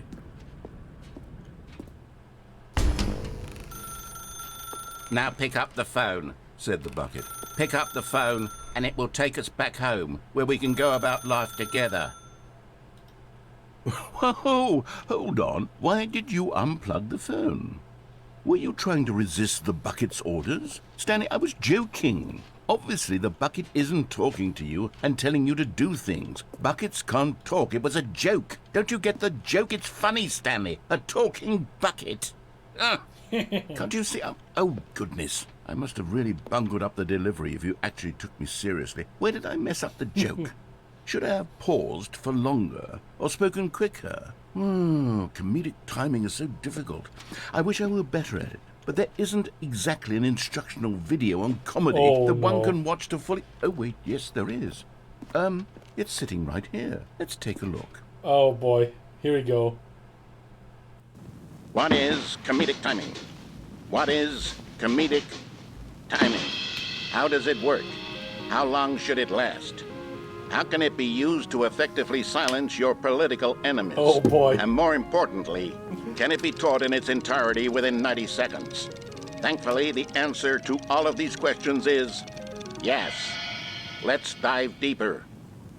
If you've ever told a joke or made someone laugh, in all likelihood, you did it while standing 50 to 80 centimeters from them in a room of no more than 76 degrees Fahrenheit, with one of your arms raised straight upward at a 15-degree angle from your body. These are the optimal conditions for good comedic timing. To begin the joke, start by stating and spelling your name. Next, provide a brief synopsis of the joke, including the specific times at which the recipient of the joke will laugh, and then spell out your name a second time. With these steps complete, it's time to begin the humor. Speak the entire joke in no more than 18 seconds and no less than 13 and a half, pausing only for bathroom breaks when necessary. When the joke has concluded, it is customary to inform your listener that the joke is over by declaring in your loudest possible voice, "I'm Dunny with the funny." Let's practice screaming, "I'm Dunny with the funny" now. I'm Dunny with the funny. I'm Dunny Good. with the funny. This saying is a perfect example of expectations management, which is the cornerstone of good comedy. Finally, it's time to hand out surveys. Collecting hard data from your audience on how rapt they were throughout the joke is the only way to grow or learn as a comedian. An effective survey should be no less than 10 pages long and should include the same question reprinted several times, just to ensure the survey taker is actually paying attention and not simply filling in answers at random. And that's all there is. With these strategies at your disposal, you'll have audiences doubled over in laughter and even tripled over in laughter in no time at all. Just remember to let them stop laughing at some point, you gut-busting little scamp. After all, we're each of us needed on the front lines of the war to fight the 12-legged invader who threaten our very existence, and who very likely die in a hailstorm of bullets and mandibles. All of us must be prepared to give our lives to this noble cause, just as our children must do after us, and their children after them. Godspeed, and may Earth reign supreme. That didn't go the way I expected it. Hey, goodness, this video is a little outdated, isn't it? Well, no matter. I think the fundamentals of proper comedic timing are still as relevant today as they were back then. So with that in mind, I believe the only way forward is for us to return to the two doors and walk through all of this again, so I can try telling my story with more appropriate comedic delivery. Come along, let's head back. Okay. I need to walk there. Okay. Will the lift work? Oh, it's even blocking me. I can feel it. This time, I'm really going to nail the delivery. You'll be in stitches. A talking bucket, you'll say? How ridiculous. How absurd. What a hilarious concept. The king of comedy. That's what you'll call me. Thank goodness we have the instructional video. Otherwise, who knows where we'd be right now. Well, I wouldn't be the king of comedy, that's for sure. The bucket spoke to Stanley. The bucket spoke. The bucket spoke. Oh, I'll figure it out on the fly. No need to overthink things.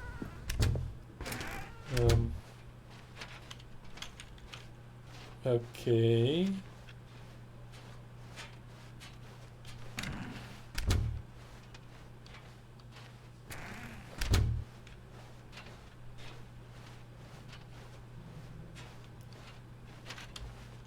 Okay, this is the two doors. Here we go.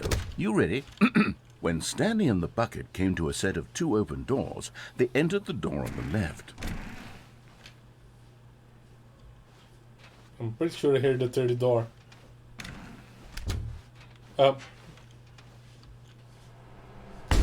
What? We're back at the phone already? No. What's going on? There were supposed to be several rooms leading up to this. There was supposed to be a build-up to this point, a dramatic display of remarkable comedic wit which culminates in this scene with the phone. But now the timing's completely off. The joke will never land, or not the way it was meant to. And it's all my fault. I must have forgotten that the phone room comes immediately after the two doors room. What an egregious mistake. I've made a fool of myself. I don't deserve the title of King of Comedy. I'm nothing. I'm not even the lowliest joke-telling whelp. I think I need to go back and rewatch that instructional video. Oh no, again. Here we go. Yes, surely that will help me improve my... What? Here we go. You ready?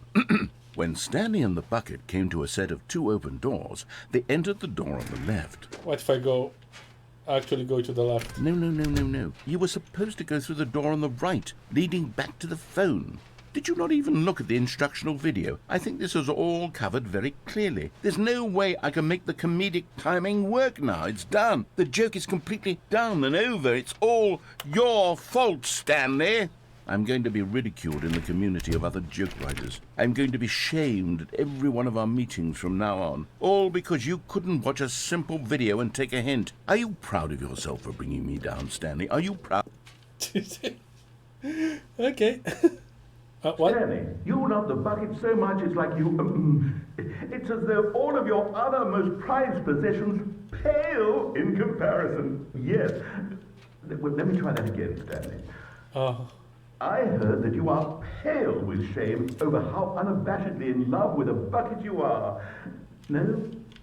Still not? Is it the delivery? Pale with shame. Pale with shame? Pale... What's another word to describe a bucket?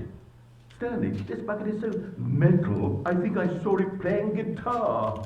No. We're getting away from making fun of Stanley's obsession with the bucket, which was the whole point of this.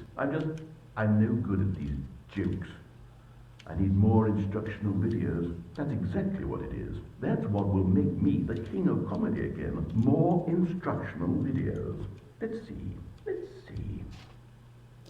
You're forgetting to say, I'm done with the funny. Okay. Here I am. Just a step through this door, Stanley thought to himself. That's all I need. If I can make it through this door, I can make it through them all. Stanley cradled the bucket in a gentle embrace, protective, yet delicate, assertive, yet compassionate. Dark Souls has perfect comedic timing with how the ambushes always nail it in a funny way. Stanley clutched the bucket tightly to his chest and entered the door on his left. This was not the correct way to the meeting room, but Stanley had felt the bucket calling to him, telling him that the employee lounge was simply the place to be. And here it was. Had the bucket turned out to be correct? No, never mind. The bucket was wrong. Stanley took the door on his left to go back to the meeting room. No, said the bucket. don't go to the meeting room. Go somewhere else. The cargo lift, yes. Go there. Good, said the bucket. Now ride the lift all the way to the top. There's something up there I need you to do. Stanley did not question why or how this bucket was speaking to him. It should have alarmed him, of course, because buckets can't talk. But Stanley chose not to think about this obvious fact. He was firmly convinced that the bucket had spoken to him, and he unthinkingly did whatever the bucket asked. Okay. Nope. I didn't.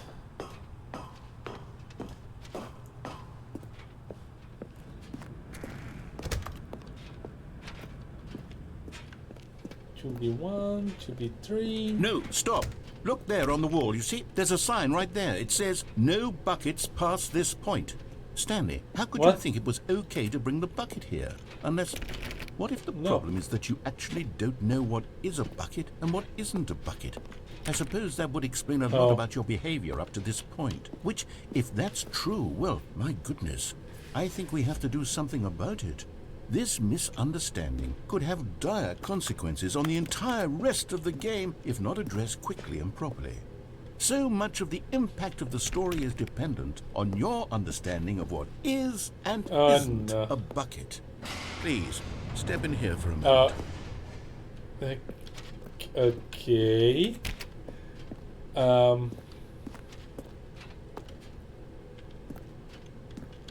This is...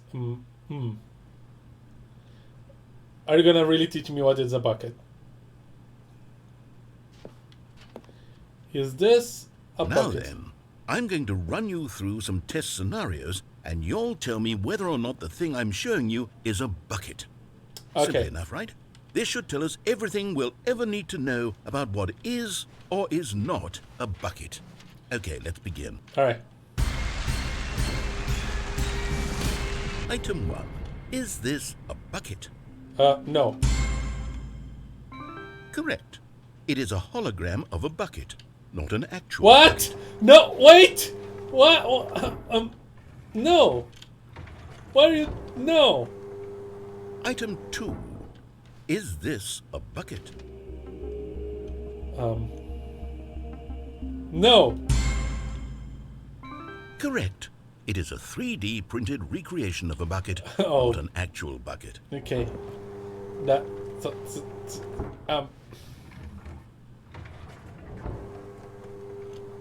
Item 3. Is this a bucket? Yes. Correct. This is a bucket. No! Wait, no, what? Oh, come on. Item 4. Is this a bucket? Yes. What? Are you hallucinating? This is a tractor. It's an enormous machine that tills the earth. I thought this was a gimmick. How on earth did you manage to screw it up? Absolutely incredible. Let's just move on to the next one. I had to do this. Too obvious for me not to. Is this a bucket? Correct. What? This is a bucket. What?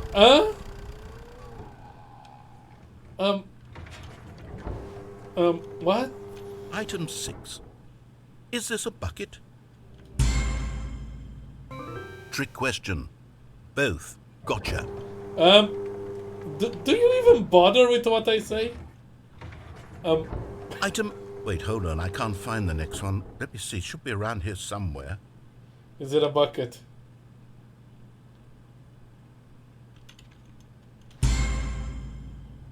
Okay, you and I both know there isn't anything here. And I don't appreciate the implication that nothing is a bucket when we both clearly know that a bucket is something. And therefore nothing could possibly be something. Unless, in your twisted mind, have you somehow convinced yourself that a bucket is nothing? Answer me straight, Stanley. Do you believe that nothing is a bucket? Yes. You know what? I'm too confused to even sort it out.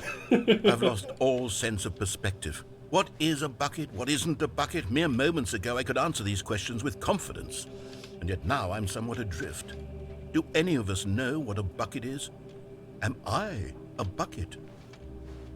Stanley, I can't keep doing this. I'm losing myself, and myself was all I ever had to begin with. I'm afraid the bucket is threatening to tear our relationship apart. I can't have that. I'm sorry. But I'm going to erase all buckets from the game entirely. What? Okay, here we go.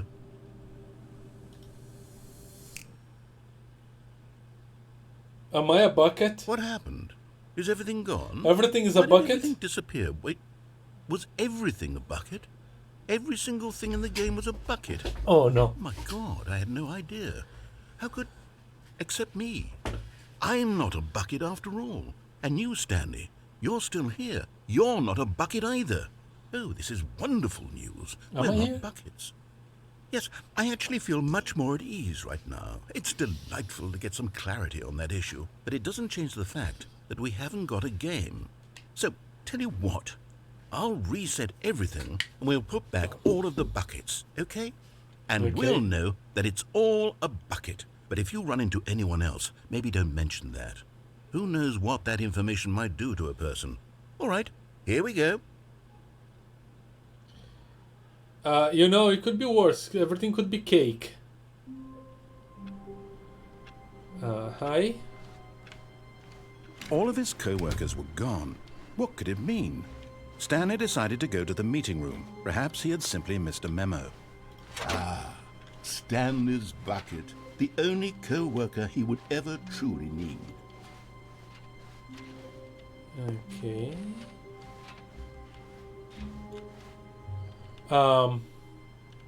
This is not right.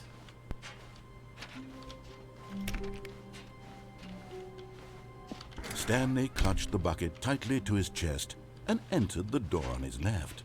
This was not the correct way to the meeting room, but Stanley had felt the bucket calling to him, telling him that the employee lounge was simply the place to be. And here it was. Had the bucket turned out to be correct? No, never mind. The bucket was wrong. Okay. Stanley took the door on his left to go back to the meeting room.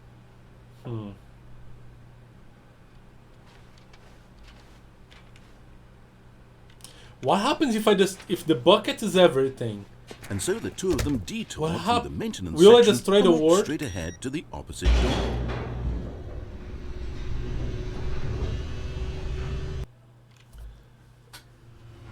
Oh, good Stanley. I'm glad you found your way here. I knew you'd find this place eventually. You see, your friends and I are concerned for you, Stanley. We've come together here because we care about you very much. It's this bucket you're carrying around everywhere. The bucket isn't even from the original Stanley Parable. It's just sequel content. We're the ones that matter, Stanley. Classic characters from the first game, like the Adventure Line and the Broom Closet. Because that's what fans want from a sequel. They want more of their favorite jokes, not this bucket that they've never seen the before. entire broom closet's here. Yes, I know I'm the one who gave you the bucket, but you're spending too much time with it. Don't you want another story involving the Adventure Line? We could make the Adventure Line go somewhere new. Yes, yes, that's what the fans want. Let's do it. Let's. Whee! Look at that wacky line. Who knows where it'll go off to next? Oh, and it played some silly music as well. Every time the narrator refers to the line, there's a TM on the subtitles. Now this is what the Stanley Parable is all about. Don't you remember all those great jokes from the original dialogue? Also, Stanley is addicted to drugs and hookers. Yes, it's as classic now as it was back then. Let's do it for the fans, Stanley. Let's give them more content exactly like this. But if we want to do that, you're going to have to give something up. Like the whole universe, because the whole universe is a bucket. Also, the bucket is up. Eldritch Horror and Don't you get it, Stanley? We need to get rid of the bucket. That's why I'm very proud to introduce a brand new character. This is the Bucket Destroyer. I think it'll make a wonderful new addition to the rich lore of the Stanley Parable. True, it also was not in the original game, but it's such a well-fleshed-out character with so much personality that to me it already feels as though it's been part of the cast all along. Don't you agree? Can you guess what the bucket destroyer does? Surely you don't need me to spell it out for you. Go ahead now, Stanley. Say goodbye to the bucket, and then pop it into the machine when you're ready.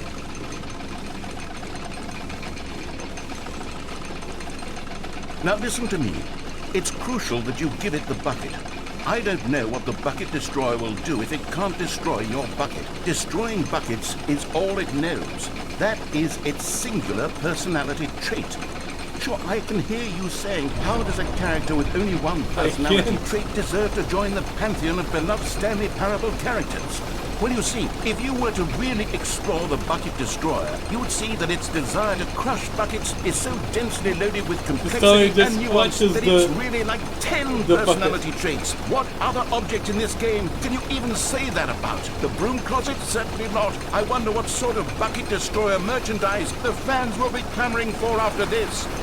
Okay, the bucket destroyer is getting very upset now. You'll have to hurry and feed it. We can't get back to the classic Stanley Parable characters like the Adventure Line or the bucket destroyer until you crush that damn bucket. Quickly now, the fans are waiting. Do it, the fans, Stanley. Give the fans what they want. Hurry and...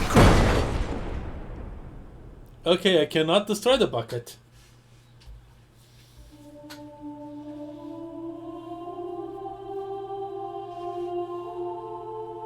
Bucket destroyer, my prized creation. You had so much potential. We were going to do such marvelous things with you, tell such spellbinding stories about you. All of it squandered now. Goodbye, new friend. For the moment in time that you were here, you were magnificent. We are still missing one figurine. Where would it be?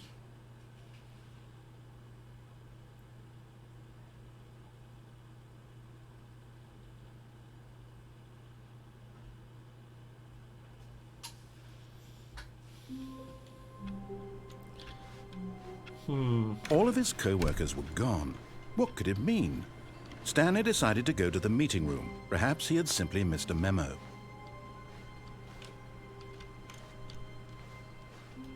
Is Stanley, without the bucket, really Stanley at all? No, surely not. Stanley clutched the bucket tightly to his chest and entered the door on his left. This was not the correct way to the meeting room, but Stanley had felt the bucket calling to him, telling him that the employee lounge was simply the place to be. And here it was. Had the bucket turned out to be correct? Was this better than the meeting room? No, never mind. The bucket was wrong. Stanley took the door on his left to go back to the meeting room. I think I explored that whole place. Maybe I should go to the meeting room and check the clues there for the... two of them detoured through the maintenance section and walked straight ahead to the opposite door.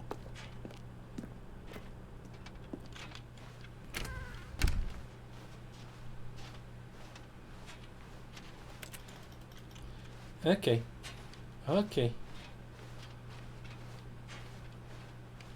Where? Alright. Somewhere both red and blue. Okay. Inside of a sequel exhibit. A large room, lots of boxes. Stairs, something to do with stairs. A private but smelly place for important person. Okay, nearby a fireplace. Somewhere red and blue. Where's somewhere red and blue?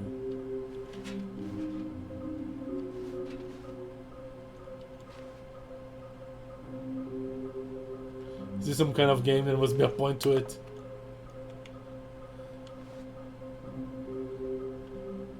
Five here, B. Just take from me. Gotta collect them all.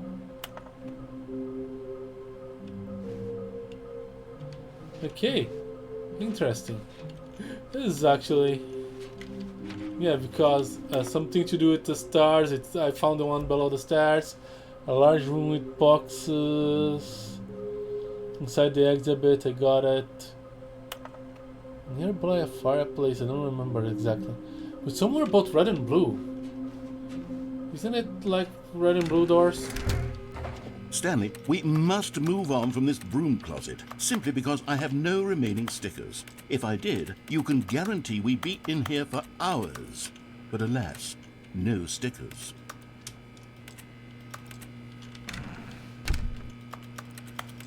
No stickers. That's all you have. No stickers. Okay. Coming to a staircase, Stanley and the bucket walked upstairs to the boss's office. Some more about red and blue. This is kinda red. This is where I found one. That's blue. But Stanley just couldn't do it. He considered the possibility of facing his boss, admitting he had left his post during work hours. He might be fired for that. And in such a competitive economy, why had he taken that risk? All because he believed everyone had vanished? His boss would think he was crazy. And then, something occurred to Stanley. Maybe, he thought to himself, maybe I am crazy. He looked down at the bucket in his arms. Am I crazy? He asked the bucket. The bucket returned his gaze, but said nothing at all. That's strange, Stanley thought. Usually the bucket is a source of guidance and wisdom for me in difficult times such as these. He held the bucket close, yet felt none of its familiar reassurance and comfort. And that's when Stanley realized, this isn't my bucket. It's just a normal, everyday bucket. Someone else's bucket, perhaps. How did I end up with someone else's bucket? This is all terribly wrong. Surely no good would come from this. Who knows what sorts of bizarre hallucinations Stanley might experience without the psychologically grounding presence of his bucket. And indeed, yeah, the one in the executive bathroom, I got it. Repeating, which was, of course, very odd. And now he felt himself floating off the ground. Oh, gracious, he exclaimed. Without my bucket, I've gone truly mad. Where is it? I must find it. Far off in the distance now, he heard it, calling to him. Stanley! Stanley, it's me, the bucket. Could it truly be? He rushed forward from room to room. It's not the red and blue doors because none of them were his I don't think that place bucket. exists anymore. Come to me, Stanley. Find me. He had to find the bucket. He had to return to his old friend. It was the only way to truly restore his sanity. And then suddenly, he froze dead in his tracks. He knew where the voice of the bucket had been coming from. The real bucket was inside of him all along. It was incredibly painful. Stanley doubled over in agony and blacked out.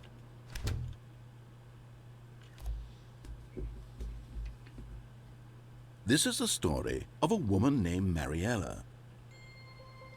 Both red and blue. Mariella woke up on a day like any other. She arose, got dressed, picked up her bucket of comfort and security, and walked to her place of work. But on this particular day, her walk was interrupted by the body of a man who had stumbled through town, talking and screaming to himself, and then collapsed dead on the sidewalk. Right away, she knew what the problem was. This man had no bucket. Of course he'd gone mad, ranting and raving about a narrator describing all of his actions and how everything is predetermined and free will is an illusion and it's all just a video game. It could all have been prevented if only he'd taken his bucket with him.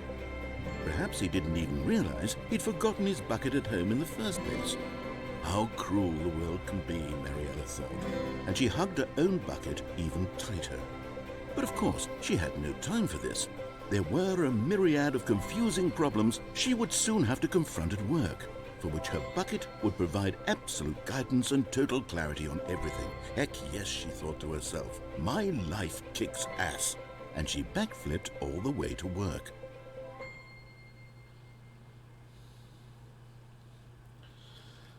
Alright, work. What?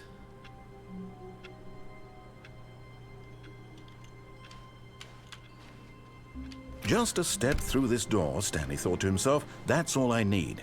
If I can make it through this door, I can make it through them all.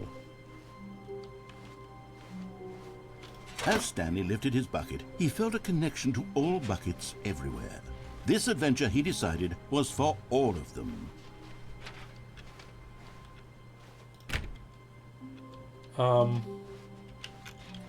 Yeah, I need to find one place both red and blue, and Stanley clutched the bucket tightly to his chest. This was not the correct way to the meeting room, but Stanley had felt the bucket calling to him, telling him that the employee lounge was simply the place to be. And here it was. Had the bucket turned out to be correct? Was this better than the meeting room? Yes, Stanley thought to himself. Yes, perhaps it truly was. How insightful the bucket turned out to be. yes, the game does run in that, for what I noticed, and that's why I couldn't go back to that blue. Truly, Office. being here with the bucket was a grand adventure. No, never mind. The bucket was wrong. And there's some Stanley took the door on nonsense his sometimes. left to go back to the meeting room. Please both red and blue. The only place I can think both red and blue is the one with the doors. No, Said the bucket. don't go to the meeting room. Go somewhere else. The cargo lift, yes. Go there. Go to the cargo lift. Good, Said the bucket. now ride the lift all the way to the top. There's something up there I need you to do. Stanley did not question why or how this bucket was speaking to him. It should have alarmed him, of course, because buckets can't talk. But Stanley chose not to think about this obvious fact. He was firmly convinced that the bucket had spoken to him, and he unthinkingly did whatever the bucket asked. Danger everywhere. Oh, red and blue. Did I miss it? That's a no bucket area. No, stop. Look there on the wall. You see, there's a sign right there. It says, no buckets past What? this point. Okay, what if I Stanley, come here how without could the you think bucket? it was okay to bring the bucket here? Unless, what if the problem is that you actually don't know what is a bucket and what isn't a bucket? I suppose that would explain a lot about your behavior up to this point. Which, if that's true, well, my goodness, I think we have to do something about it. This misunderstanding could have dire consequences on the entire rest of the game if not addressed quickly and properly. So much of the impact of the story is dependent on your understanding of what is and isn't a bucket. Please, What? step in here for a moment. What if I respond for this properly instead of trying to fully the game? It gets confusing when I mix up that and activated by action events. And you end up doing weird rituals to try to get a random chance event just because it worked before. Yeah, but there's a sewing team Now for this then, game that I'm I going can't to run even you through complain. some test scenarios, and you'll tell me whether or not the thing I'm showing you is a bucket. Simple enough, right? This should tell us everything we'll ever need to know about what is or is not a bucket. Okay, let's begin. Item 1. Is this a bucket? Incorrect. It is a hologram of a bucket, not an actual bucket. Okay, so I can do this wrong. Alright. Item 2. Is this a bucket? Incorrect. It is a 3D printed recreation of a bucket, not an actual bucket. And also I'm primed to think that the buckets are not buckets. This one is the Item true 3. bucket. Is this a bucket? And I press here. Yes, it is. Correct. This is a bucket. I'm just saying yes for everything now. Item 4. Is this a bucket? What? Are you hallucinating? This is a tractor. It's an enormous machine that tills the earth. I thought this was a gimmick. How on earth did you manage to screw it up? Absolutely incredible. Let's just move on to the next one.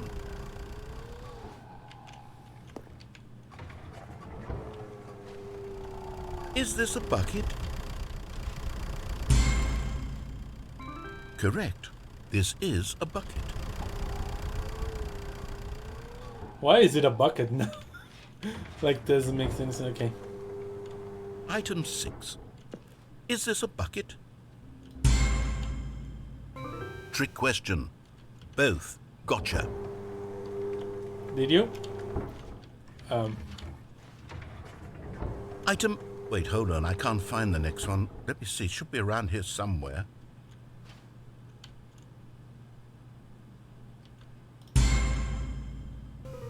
Okay, you and I both know there isn't anything here.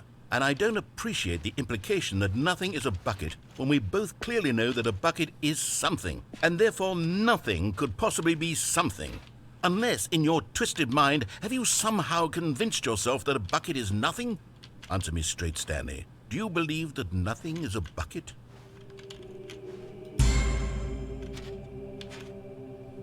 You know what? I'm too confused to even sort it out. I've lost all sense of perspective. What is a bucket? What isn't a bucket? Mere moments ago I could answer these questions with confidence. And yet now I'm somewhat adrift.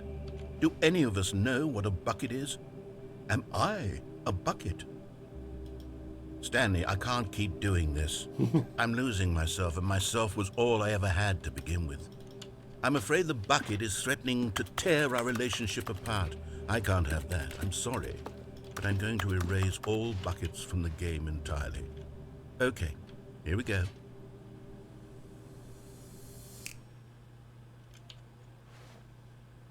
What happened? I'm not gonna Is everything pick gone? up the bucket now. Why did everything disappear? Wait, For the was first time everything in a forever. every I'll single leave the thing in bucket game was a behind. bucket. Oh my God, I had no For a idea. figurine. How could... Except me. I'm not a bucket after all. And you, Stanley, you're still here. You're not a bucket either. Oh, this is wonderful news. We're not buckets. Yes, I actually feel much more at ease right now. It's delightful to get some clarity on that issue, but it doesn't change the fact that we haven't got a game. So, tell you what, I'll reset everything and we'll put back all of the buckets, okay? And we'll know that it's all a bucket. But if you run into anyone else, maybe don't mention that. Who knows what that information might do to a person? All right, here we go. Can you change for everything be cake? I'm okay with everything being cake. It's tastier than bucket. All of his co-workers were gone. What could it mean? Stanley decided to go to the meeting room. Perhaps he had simply missed a memo.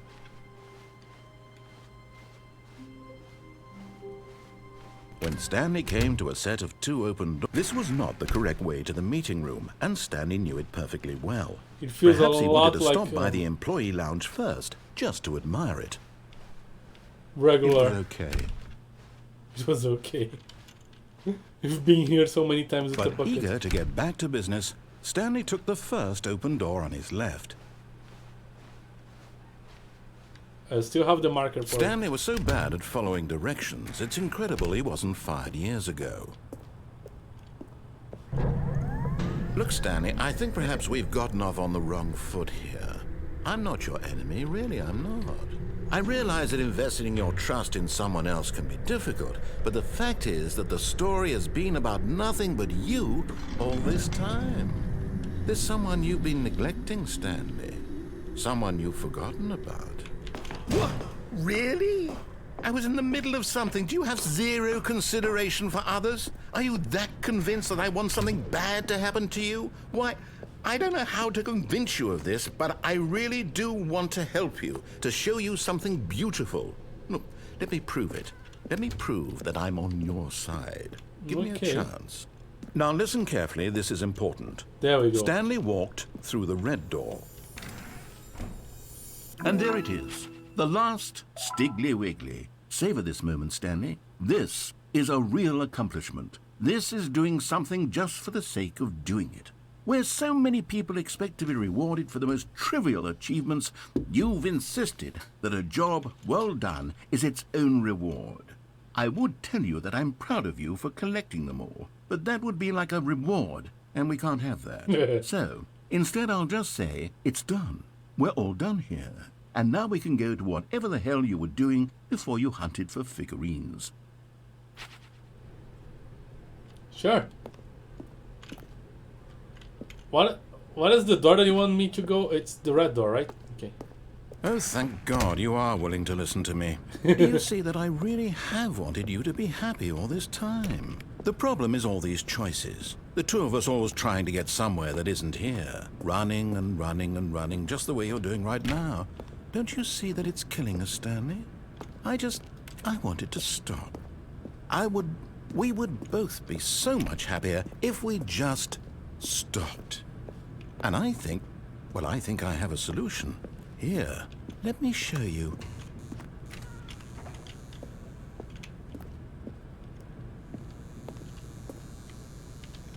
Huh.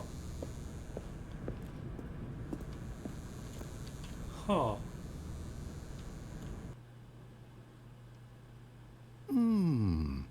What do we want? What are we looking for? Okay. Here. Yes. Oh, it's beautiful. Narrator's isn't it? favorite place. If we just stay right here, right in this moment with this place, Stanley, I think I feel happy. I actually feel happy.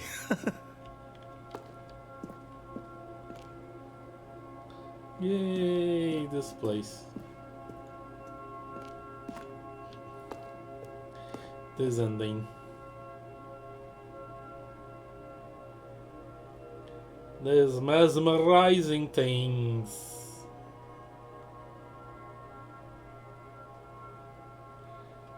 Oh, it's now colorful.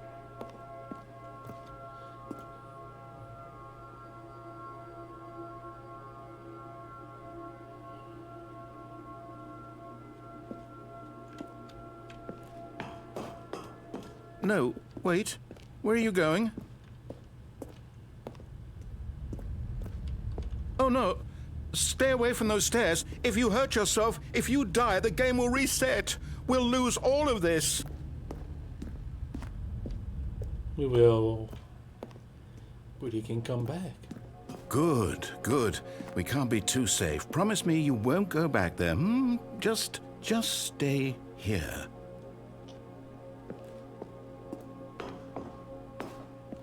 No! What do we talk about? You're risking everything we achieved here.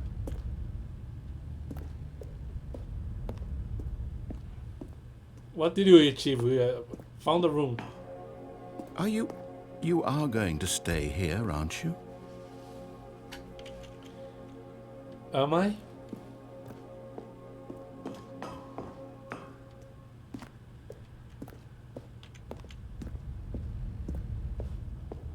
You heard me before, didn't you?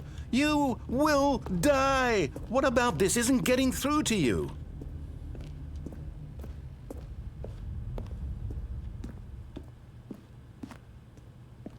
Okay. You're having more funnies to say. I'm just gonna leave. Okay. Okay.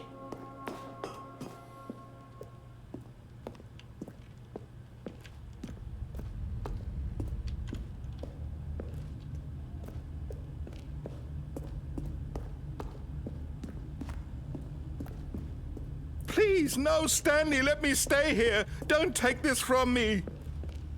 Please, Stanley, think about what you're doing. I have no bucket. No! Oh, thank God. You lived. You had me worried there for a moment. Now, can we please get back to the other room? Am I walking slower? I'm walking slower. There. See? This is what you want. This is where we can both be happy. We really can.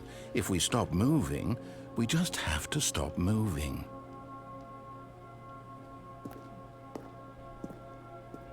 We just have to stop moving.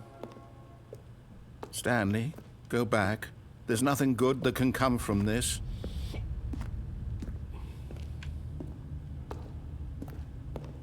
No.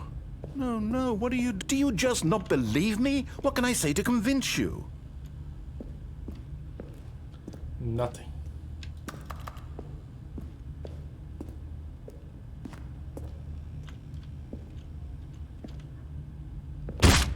Stanley, let's go back to the other room.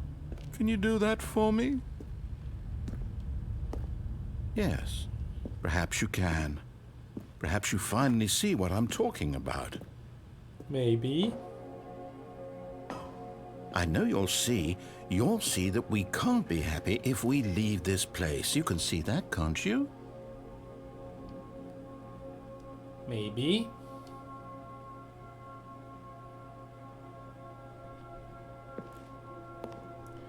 I'm not entirely sure I want to spend the rest of my life looking at pretty colors. No, perhaps not.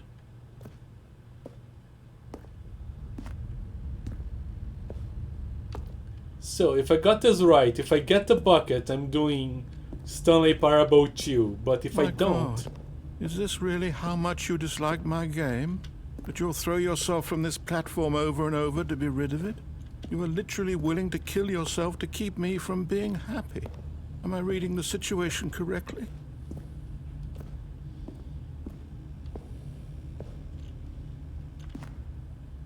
Or maybe you're just getting a kick out of it.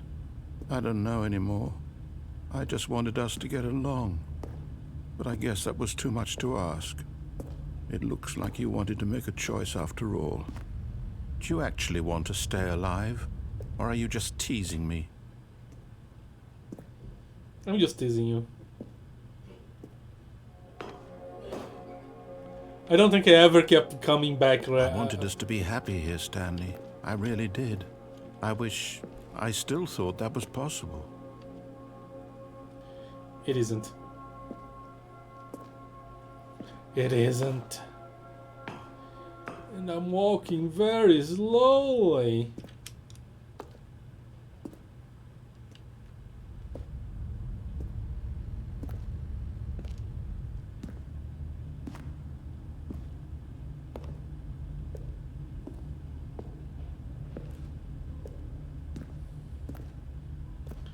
No comments? No snark? No nothing?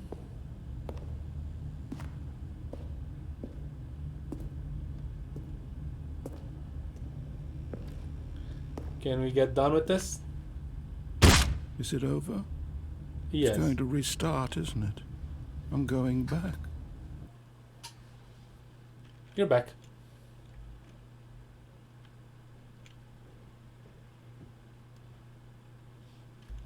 How do I get to the video games ending again? Stanley, Whoa! I'm sorry, but I have to put a pause on things. It's What? it's those figurines, those figglers. I haven't stopped thinking about them since you nabbed every last one. Wasn't it just the most intrinsically fulfilling moment of your entire life? No. Didn't it fill you to the brim with inner richness?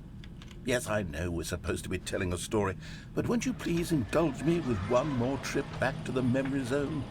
I would love nothing more than to revisit the figurines. Just one more time. Okay.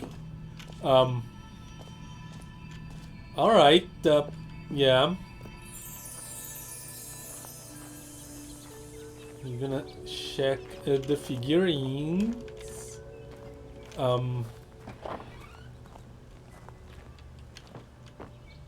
Aren't you, like, rewarding me or something?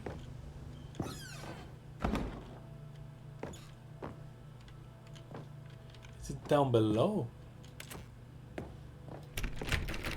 It's closed.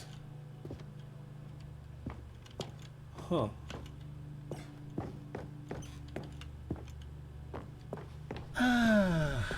Here's where it all began.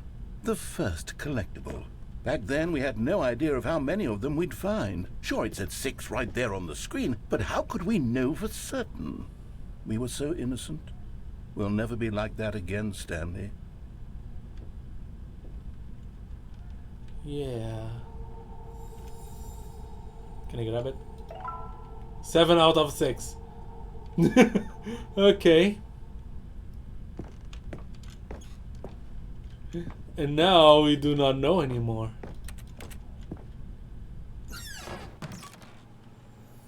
Okay, the one in the here bathroom. was a second Stanlerine. You found this one all on your own, just by poking around in the boss's bathroom. You did that, Stanley. I'll be honest. Back then, I had no faith in you to find any of them, let alone 6.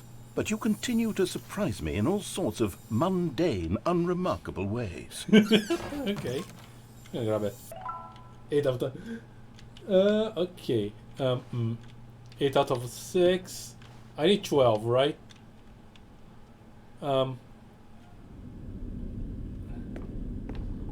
Okay, let's do a little quiz. Which of these rooms was the room you found your third mini stand? Can you remember? It was the stairs. I want to grab them all. No. Under the stairs was the fourth place you found a Figanli, not the third. Well, I Oops. guess perhaps I shouldn't be surprised. Memories like these are so precious and so cherished that they all just sort of blend together, don't they? You know what? If under the stairs feels like the third place you found a collectible, then who am I to go making judgments? Yeah, okay. Let's see, what came next? Oh yes, we found a Figley in this pink room. Oh, well, I can't actually say I remember being in this room, but it's here in the memory zone, so it must have happened. Okay. That's very memory. As it's getting fuzzy. Okay.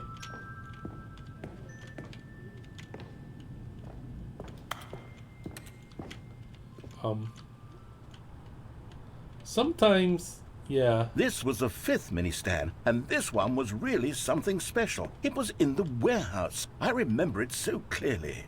In fact, because this one is particularly special to me, I made a little video to commemorate the occasion. Enjoy. How you found it? By the narrator. What is that back there?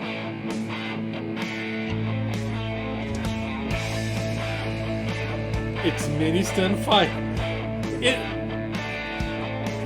This is Windows Movie Maker.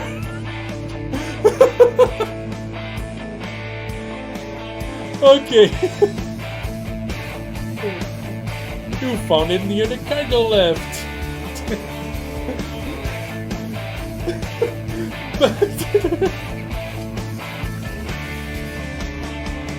Oh, 2010 YouTube. Yep. Takes you back, doesn't it? I spent a lot of time making that video, but it was 8 minutes I wouldn't have spent on anything else.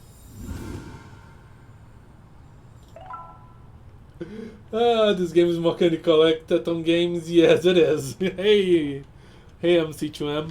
It's also mocking everything he can get his hands on.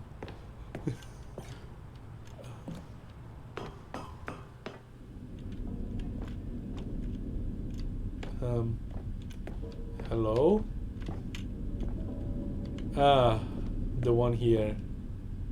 And then, Stanley, we came to the last collectible, the final figurine, right here by the red and blue doors. This memory is the most distinct and clear in my mind, perhaps because it was the one that happened more recently than all the others. Who can truly say how the mind works? All I know is that this is the moment where you picked up a Figley and I thought to myself, yes, that's all of them. They're all collected. It was a moment unlike any other. Except for the other moments picking up figurines, which it was exactly like. I wonder if...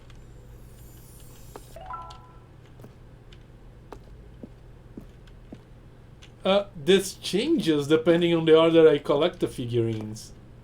Huh. And it doesn't matter, okay.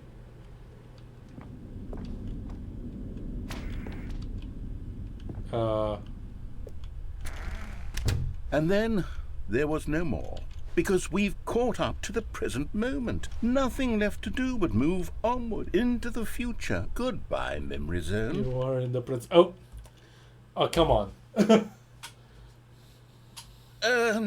No, I'm not done. I'm not ready to move on. No, Stop no. the loading screen. Okay. Isn't there some way we can stay here, keep enjoying these figurines? Let's just go backwards. We'll do the memory zone again from the opposite direction. See how that feels. It's you like this. This is a nice touch. Okay. What the? Okay. So, are you gonna? Okay, yes. The room with the red and blue doors. I remember this. I must say, of all the figurines we looked at in our initial tour of the memory zone, this one is the most distinct and clear in my mind. Let's keep going, I want more. That's just like the Spaceball bits. Yeah, that's true. Okay, it will be completed 18? Yes. It should be 5.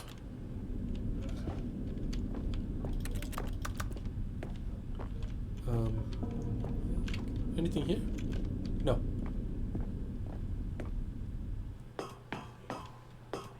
And here's where I made that video. Don't you remember the video we watched? Yes. Oh. Yes, I love that video. Okay.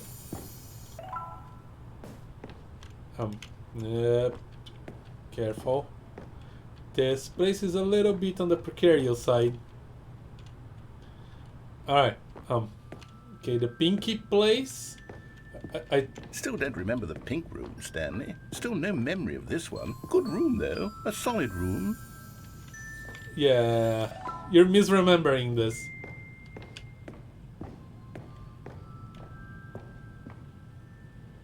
These really were a treat to hunt down. You know, if there had been any kind of reward for finding all of these, it really would have muted the intrinsic joy of collecting them. I'm very glad we resisted the temptation. Next one. I wonder what happened if you fall in the memory zone. Yeah. I wonder that too, but I also wonder what happens if I do the memory zone. Decisions.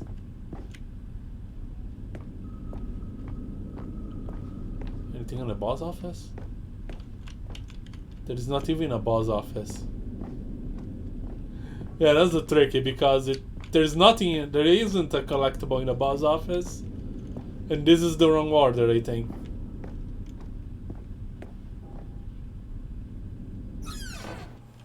This was our second Figley. Don't you remember? Yes, I remember it too. The past is truly a wonderful thing. Why does anyone ever choose to leave it? Keep going. Okay. And This is it. The very first one we found in the exhibit where I introduced you to the figurines. Oh, I want more memories, Stanley. I want to keep going. What else is there? What came before this? Are we going to go back in time until we meet some dinosaurs? Collect them all. Okay, this is the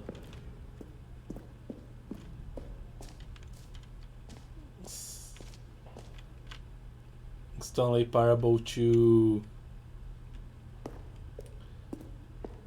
Look, it's the terrible new content that we were originally sold on. I remember hating it back then. The time does put a rosy filter on everything. In fact, I dare say I'm actually quite fond of it now. Look how much fun the past is. I want more. More memories. What the heck? Okay. Can you at least recharge the jumping circle? Come on. Okay.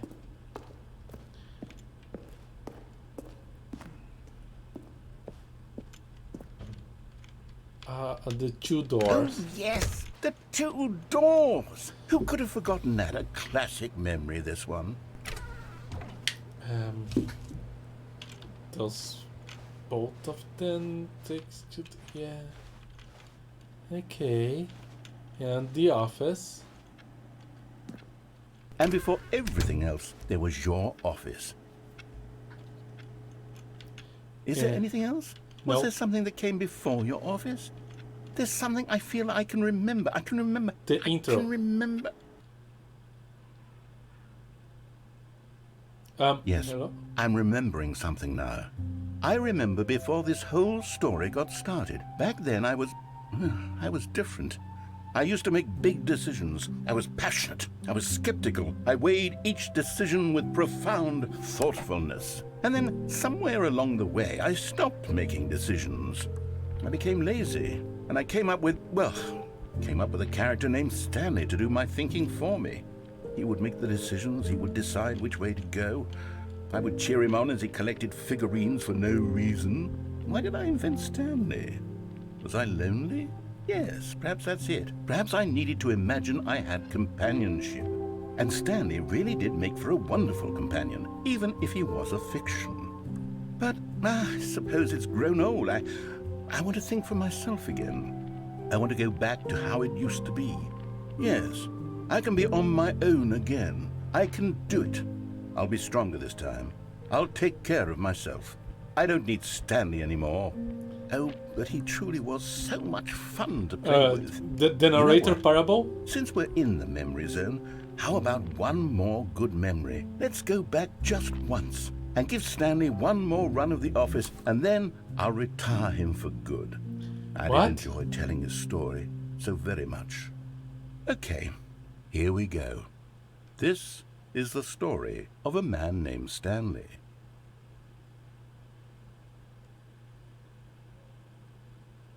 Okay.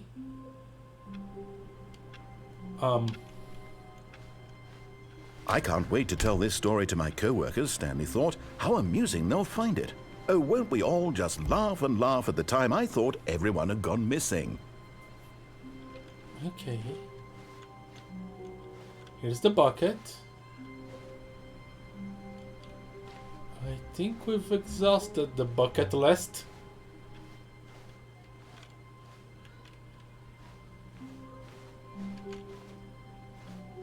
When Stanley came to a set of 2 open doors, he entered the Is door on it his going left. to really be the last one? Now, how do we get to the game place?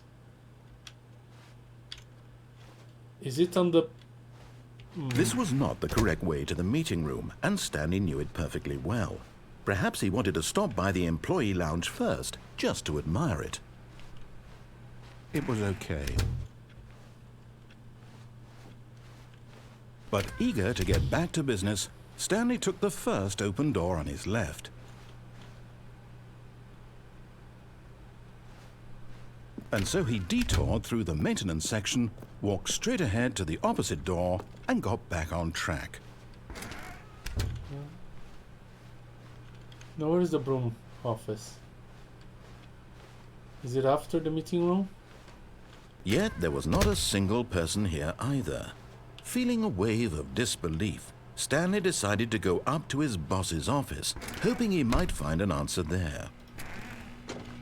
Stanley stepped into the broom closet, but there was nothing here, so he turned around and got back on track. No, I didn't. There's no bucket either. There was nothing here. No choice to make, no path to follow, just an empty broom closet. No reason to still be here. Oh, I think it... Was it the... it was the red door. It I was needed to go to the baffling that red Stanley door. was still just sitting in the broom closet. He wasn't even doing anything. At least if there was something to interact with, he'd be justified in some way. As it is, he's literally just standing there doing sweet FA. Sometimes it's good to do sweet FA. Are you really still in the broom closet? I am. Standing around doing nothing? Why? Why not? Please offer me some explanation here. I'm genuinely confused. I'm trying to trigger an ending and I'm not entirely sure how. That's the explanation. You do realize there's no choice or anything in here, right? Yeah. If I'd said Stanley walked past the broom closet, at least you would have had a reason for exploring it to find out. But it didn't even occur to me because literally this closet is of absolutely no significance to the story whatsoever. I never would have thought to mention it.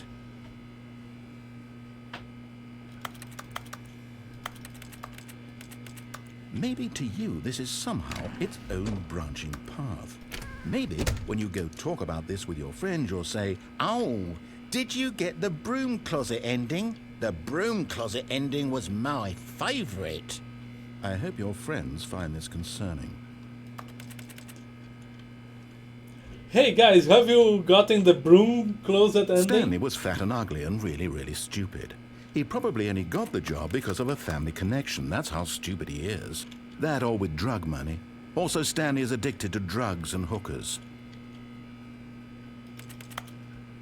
the broom closet ending is my favorite. Well, I've come to a very definite conclusion about what's going on right now. You're dead. You got to this broom closet, explored it a bit, and were just about to leave because there's nothing here, when a physical malady of some sort shut down your central nervous system and you collapsed on the keyboard. Well, in a situation like this, the responsible thing is to alert someone nearby so as to ensure that your body is taken care of before it begins to decompose. Hello? Anyone who happens to be nearby? The person at this computer is dead.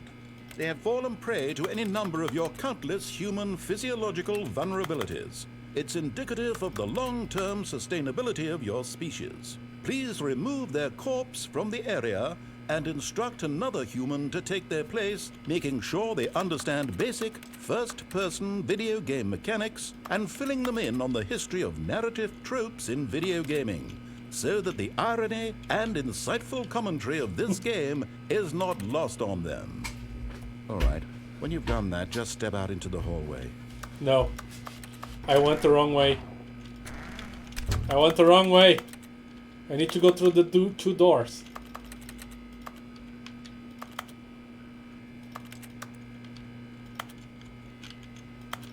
You know what? There's stuff I can do. Ah, second player. It's good to have you on board. I guarantee. Coming to a staircase, Stanley walked upstairs to his boss's office. Will there be anything different if I come down here?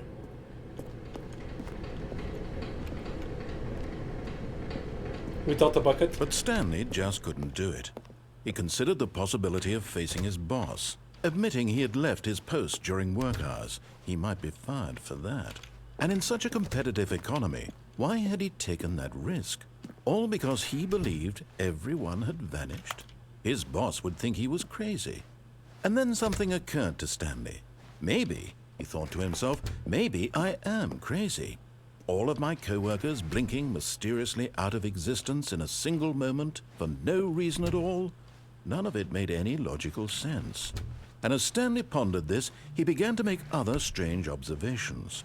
For example, why couldn't he see his feet when he looked down? Why did doors close automatically behind him wherever he went? And for that matter, these rooms were starting to look pretty familiar. Were they simply repeating? No, Stanley said to himself, this is all too strange. This can't be real. And at last, he came to the conclusion that had been on the tip of his tongue. He just hadn't found the words for it.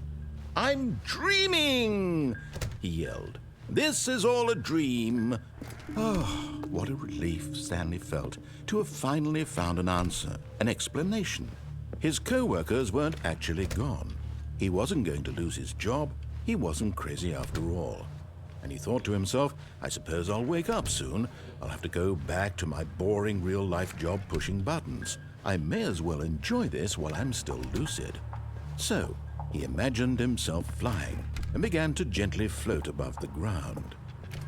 Then he imagined himself soaring through space on a magical starfield, and it too appeared. It was so much fun, and Stanley marveled that he had still not woken up.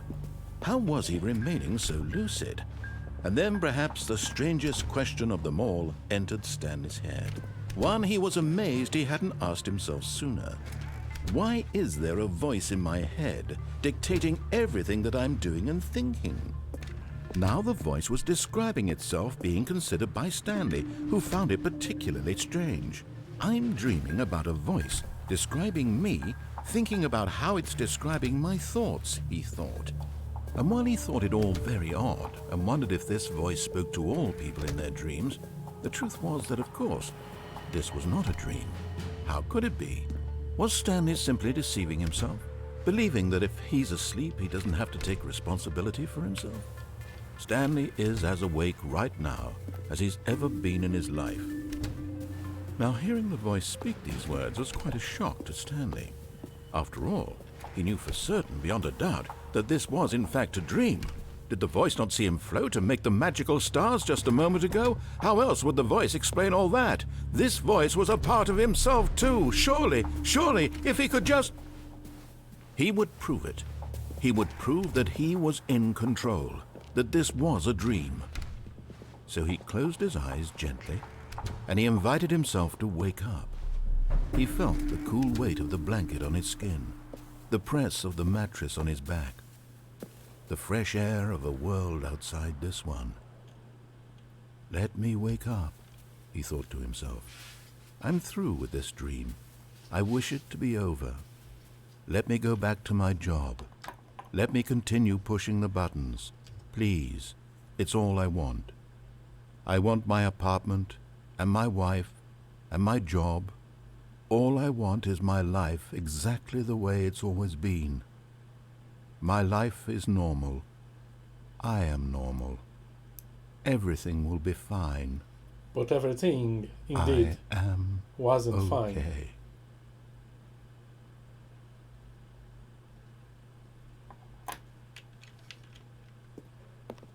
Stanley began screaming. Please, someone, wake me up. My name is Stanley.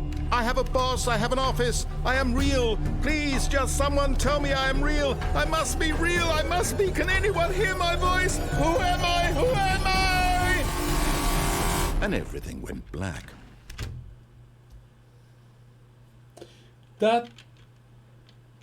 This is the story of a woman named Mariella. That Mariella has woke no up change on a without day the like bucket. any other. She arose, got dressed, gathered her belongings, and walked to her place of work. But on this particular day, her walk was interrupted by the body of a man who had stumbled through town talking and screaming to himself, and then collapsed dead on the sidewalk. And although she would soon turn to go call for an ambulance, for just a few brief moments she considered the strange man.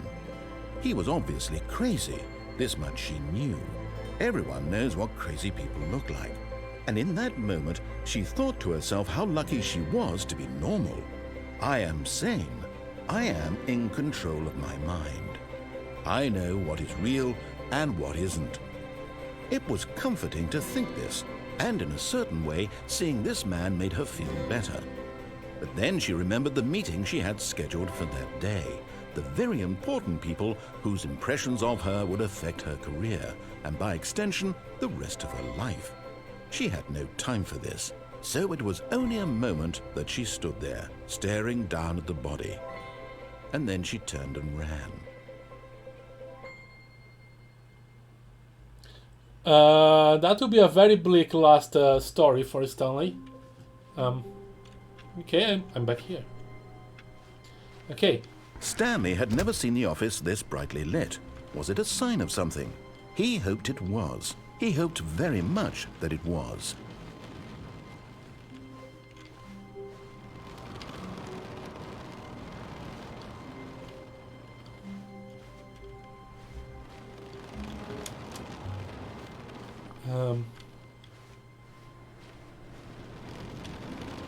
Okay. Why are you making noise? At first, Stanley assumed he'd broken the map, until he heard this narration and realized it was part of the game's design all along. He then praised the game for its insightful and witty commentary into the nature of video game structure and its examination of structural narrative tropes. So, now that you're here, what do you think? Isn't this a fun and unique place to be? Why don't we take a minute just to drink it all in? Okay, I'm over it now. What do you think? Are you sick of this gag yet? Yes. Well, I don't know how to say this politely, but you could literally just hit escape and restart the game any old time you want.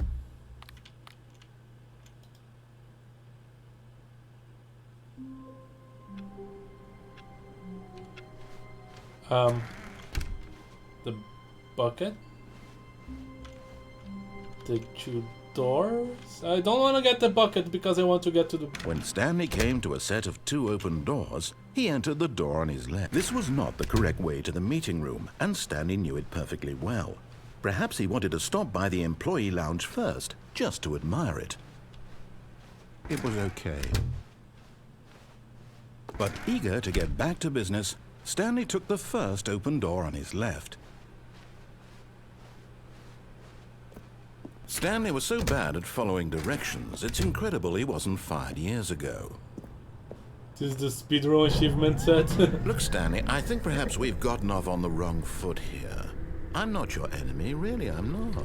I realize that investing your trust in someone else can be difficult, but the fact is that the story has been about nothing but you all this time. There's someone you've been neglecting, Stanley. Someone you've forgotten about. What? Really? I was in the middle of something. Do you have zero consideration for others? Are you that convinced that I want something bad to happen to you? Why? I don't know how to convince you of this, but I really do want to help you, to show you something beautiful. Look, let me prove it. Let me prove that I'm on your side. Give me a chance. Now listen carefully, this is important. Stanley walked through the red door. Aha, perhaps you misunderstood. Stanley walked through the red door. I still don't think we're communicating properly. Stanley walked through the red door. All right, fine, go ahead, Stanley. You want to know so badly what's out there? You want to find out what lies at the end of this road you've chosen? Well, don't let me stop you. You see? There's nothing here. Yeah, I haven't even finished building this section of the map, because you were never supposed to be here in the first place. Broken rooms, exposed developer textures. Is this what you had wanted? Was it worth ruining the entire story I had written out specifically for you? Do you not think I put a lot of time into that? Because I did. And in the end, it was all for nothing, because this is what you wanted to see. Help me here, Stanley. Help elucidate these strange and unknowable desires of yours. What would have made this game better? What did you want to see? Vehicles? Skill trees? Work with me. You've given me absolutely nothing so far. Tell you what. Let me take a stab in the dark at a new design, and you can give me some feedback. There we go. A third option. This already feels leaps ahead of where we were before. Go ahead, Stanley. Okay, I'm going to stop you there. Now, tell me about your experience with this new version. Would you say that the game benefited from allowing you more choices? Feel free to be honest. I'm looking for some real critical feedback here. Aha! You see, I knew I was onto something. Where do these flashes of inspiration come from? How did I know the game needed a third door? Well, it's instinct mostly, a calling in your gut. I really couldn't say where the idea came from, except that I felt it in my soul. You can't teach that, Stanley. Don't even try. Here, based on the data from your previous playthrough, I've compiled a new version. And to be perfectly candid, I think I've knocked it out of the park with this one. Let's take a look. Oh, yeah. Worldwide leaderboard, okay.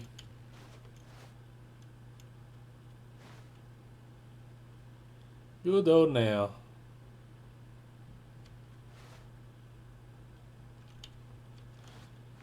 Leaderboards. Now, would you say that competitive leaderboard helped you feel motivated to keep walking through doors? Again, honest answers, please. Leaderboards Hey, I are nearly stupid. forgot. I've got a prototype of a new game I've been working on, and now would be a lovely opportunity to give it some playtesting. You wouldn't mind taking a look at it, would you? Perfect. Let me boot it up. In this game, the baby crawls left towards danger.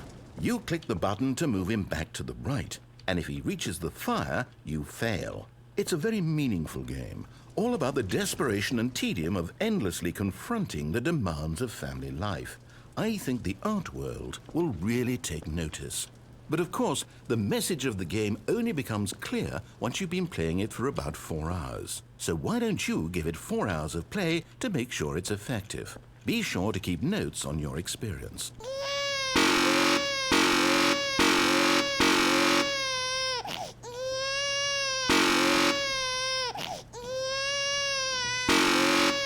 Okay, that's enough. I've already annoyed everyone with this. I'm not doing that anymore. Bastard. Did you do it because you hate babies or purely to spite me? 4 Because hours if it's too the latter, much. well, I don't know what to do. I'm completely out of ideas. I can't think of a single thing that might improve the experience for me. I'm not even going to try. I'm out. I'm done. It's over. Thank you for playing. Your input was extremely valuable.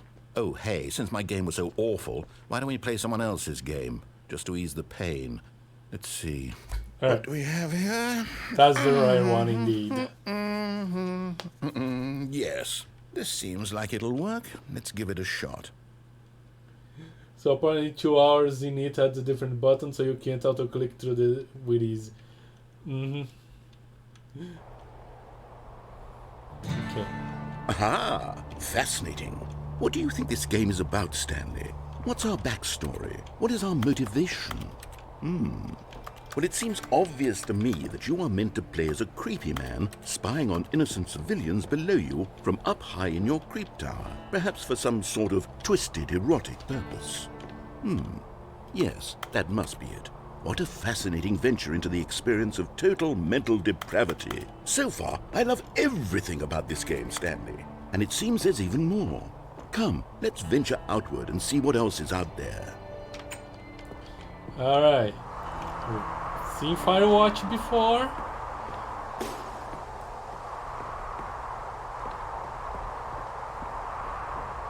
Firewatch, good short though. Could be done in 1-2 streams.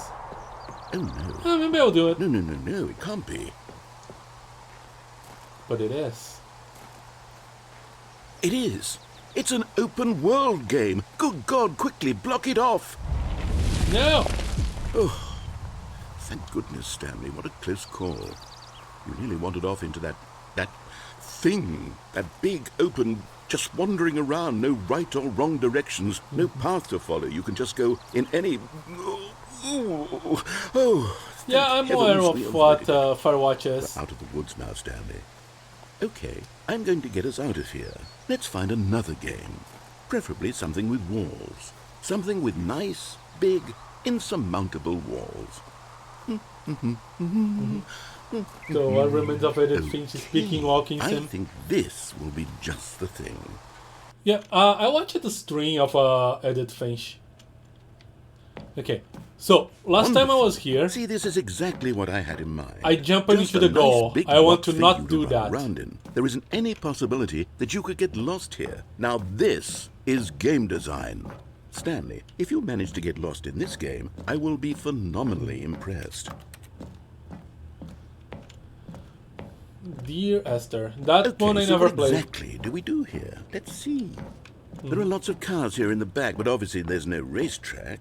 Okay, I'm seeing that there's a ball of some kind back here. Is this game sports ball? Stanley, I think it's sports ball. Oh, what fun. We shall run the bases and do a touchdown together? Yes, I think surely we must. Okay, Stanley, here's the ball. Have fun.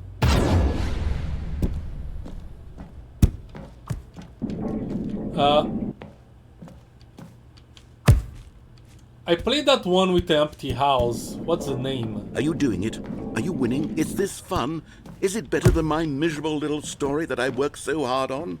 Stanley, I have a thought.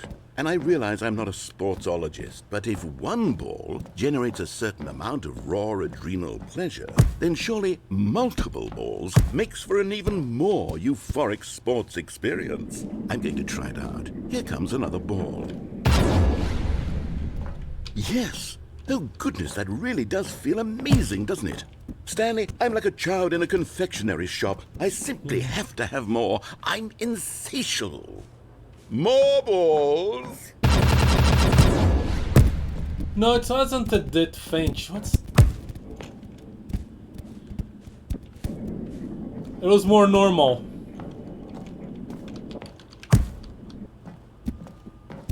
Are you enjoying this, Stanley?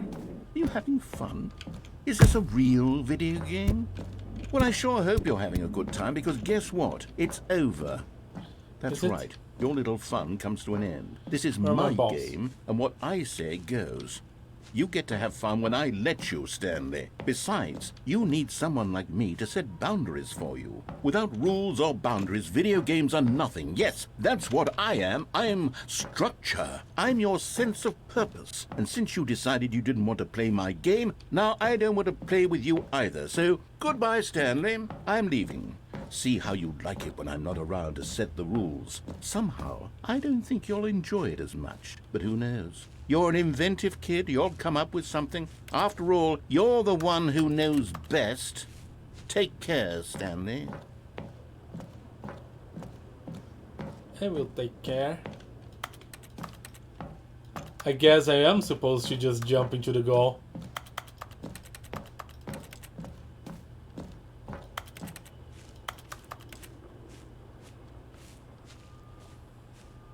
What was the name of that walking simulator?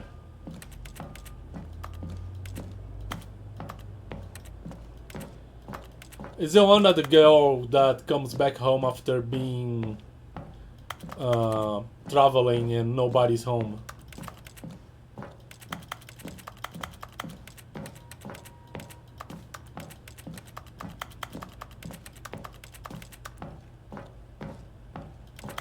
There's really nothing here, okay.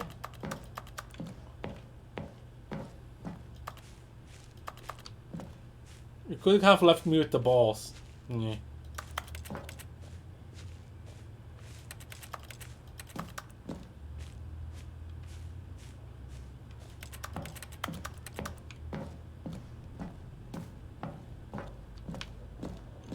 Hold on. What are you doing?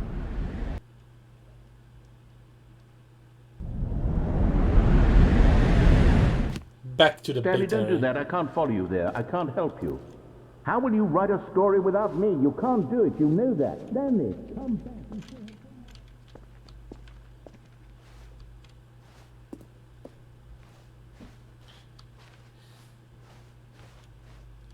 Whoa!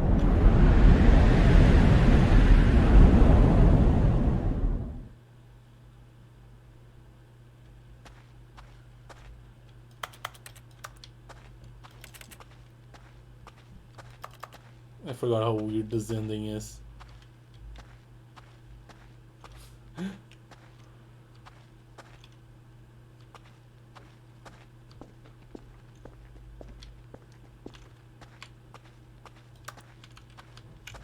Oh, these are the two doors.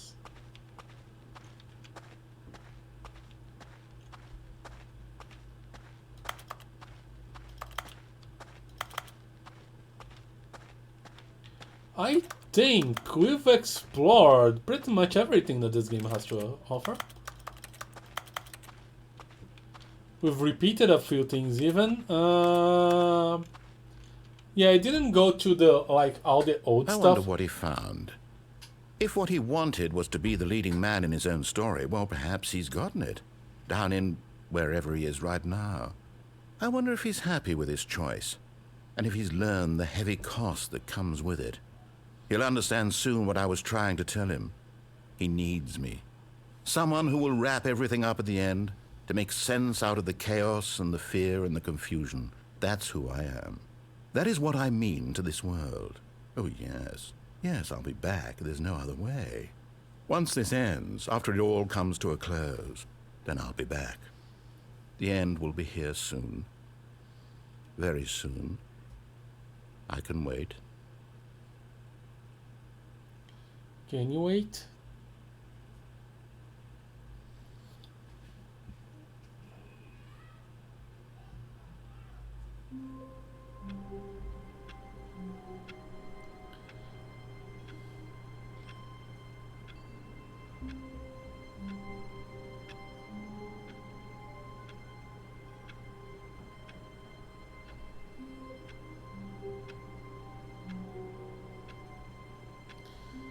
Alright, I guess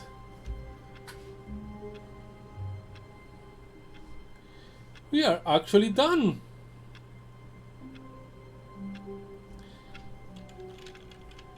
I cannot think of any... All of his co-workers were gone. What could it mean?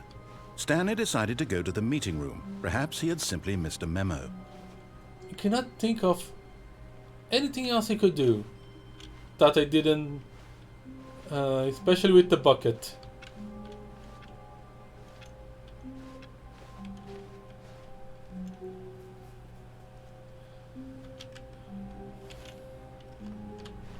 I'm not gonna go back to the old stuff. Minecraft bit. The Minecraft bit used to be where I was playing Rocket League. They changed that.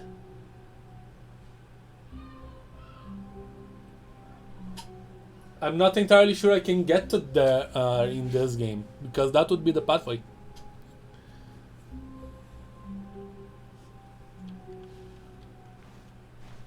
And I cannot get to the red and blue doors with the bucket. Like, that's a no bucket zone.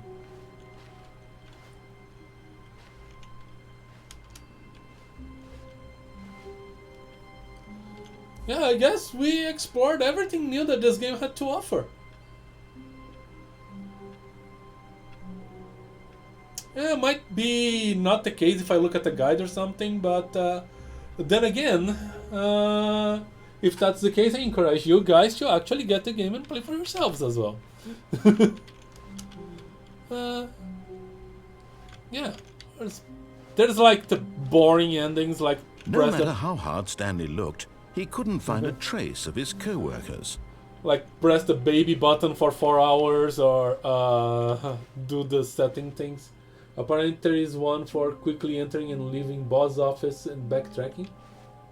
Oh yes, that's true. Let's get the bucket for that one. What new mysteries lay in store for our bucket-loving heroes today? Let's find out. Stanley clutched the bucket tightly to his chest and entered the door on his left.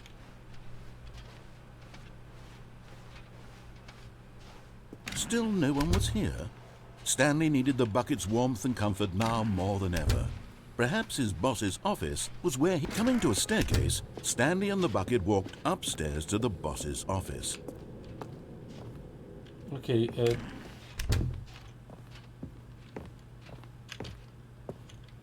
how did it work? Stepping into his manager's office, Ah, Stanley I was messed it once up. again stunned to discover not an indication of any human life. Crushed by the weight of this revelation, Stanley may have broken down into an emotional dumpster fire if not for the soothing presence of the bucket. Even now, in his darkest of hours, did the bucket's... But Stanley guessed the correct code by sheer luck. Was it that the bucket... Yeah, no, begin the game again. I need the doors to close. How long was I sitting there? Stanley wondered to himself. Minutes? Days? Centuries? Now this, Stanley thought to himself, this is a bucket. And indeed it was. Stanley clutched the bucket tightly to his chest and entered the door on his left.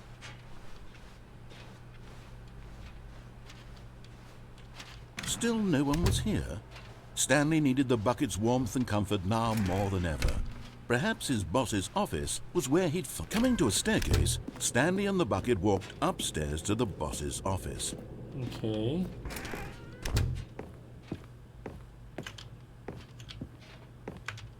Stepping in...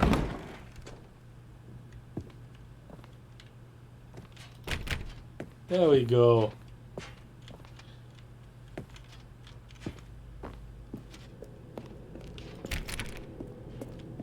And things get weird.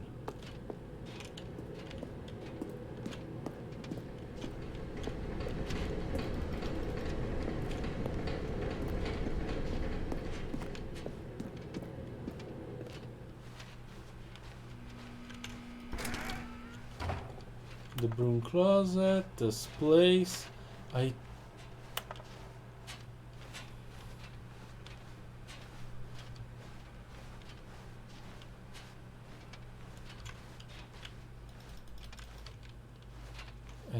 think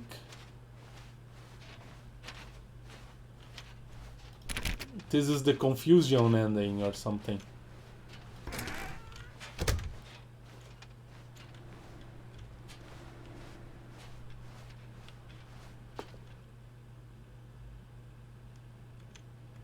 You are now leaving. Ah, or is it spaceship ending? Escape pod bay. No buttons here. Let's escape with the bucket.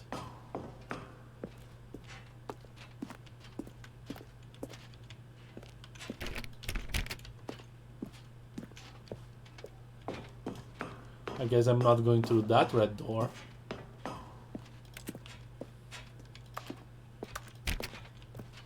756. 757.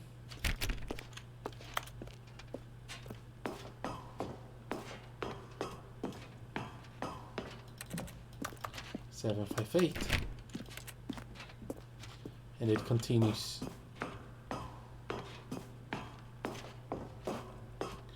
759.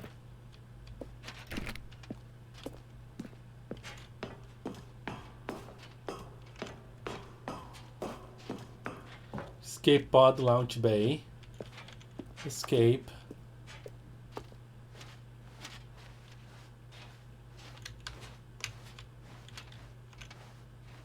Okay. We shall escape.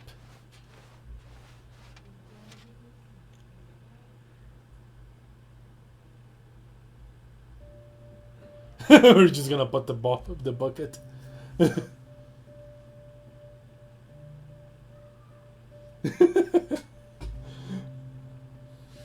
Need to say our goodbyes. Bucket, you're too important.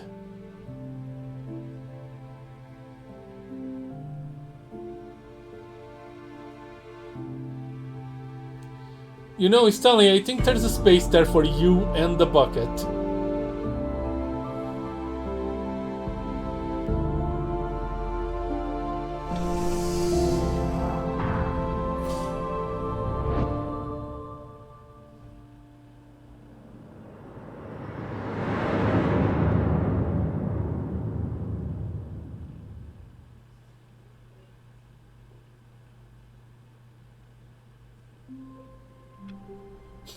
There we go. Oh boy.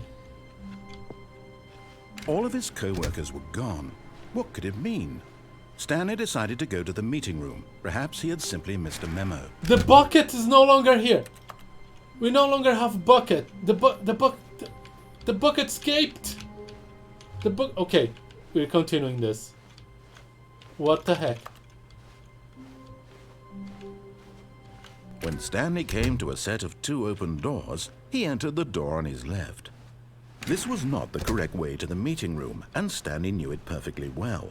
Perhaps he wanted to stop by the employee lounge first, just to admire it. It was okay. The bucket. But eager to get back to business, Stanley took the first open door on his left. We no longer have a bucket. And so he detoured through the maintenance section, walked straight ahead to the opposite door, and got back on track. Yet there was not a single person here either. Feeling a wave of disbelief, Stanley decided to go up to his boss's office. Coming to a staircase, Stanley walked upstairs to his boss's office.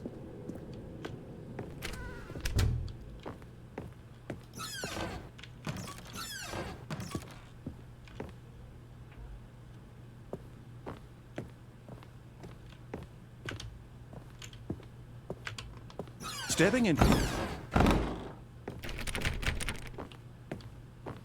Here we go again. We need to go with the bucket. We have an opportunity to follow our bucket friend. Not here.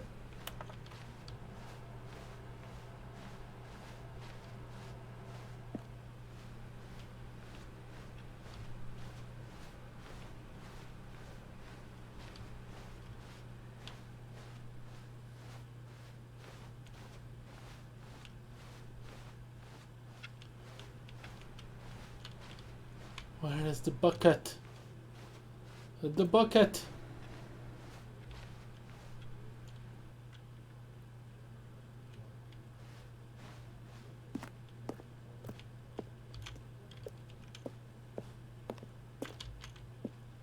We're following you, bucket.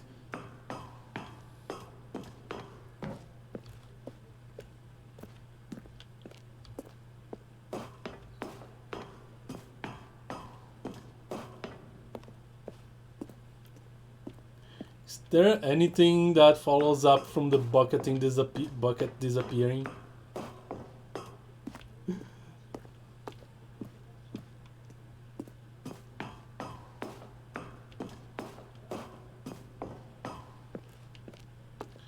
I'm not worried today because there is not gonna be anything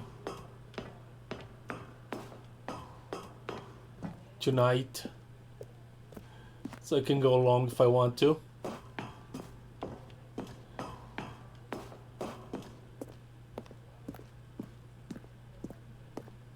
Bucket, I'm right after you.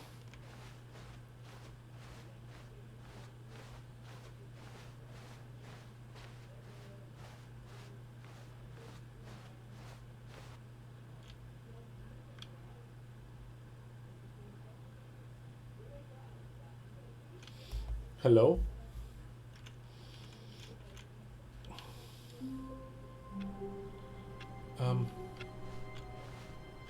All of his co-workers The were bucket! gone. What could it mean? Stanley decided to go to the meeting room. Perhaps he had simply missed a memo. And try not to lose this one too, you dolt. Nice. Stanley clutched the bucket tightly to his chest and entered the door on his left.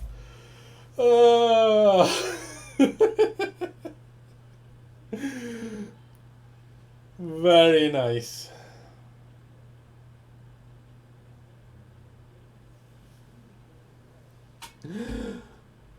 So that's what happens.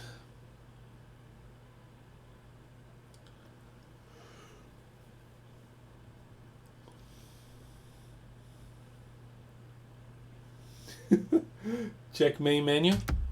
Still 2. But we could quit to menu. Let's see.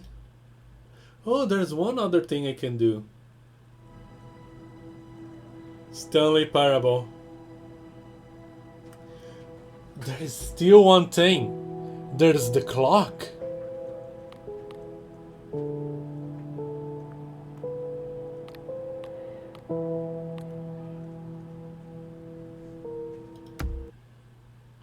Let's explore the clock. Today, 8.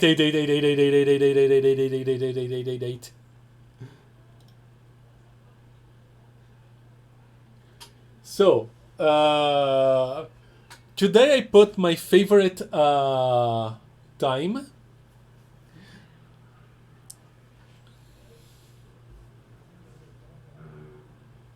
Alright.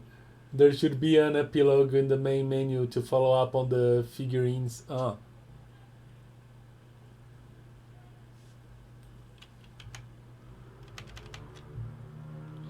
Please adjust the slider until the computer is barely visible. Okay.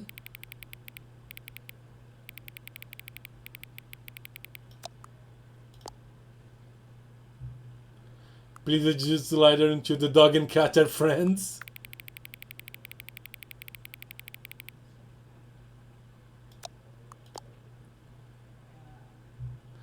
Please adjust the slider until the number 5 become the number 9. Oh, that's 9. That's another 9. 9.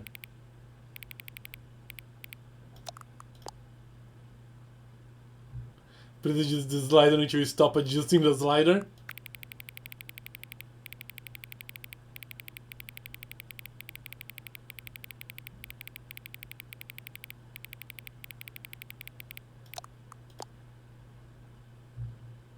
Which of the two made-up words below is most appealing to you? Okboinkau, Skrumptush. I like Okoboink now. Skrumptush is somewhat okay still, so let's me keep that. Perfect. Please don't adjust the slider.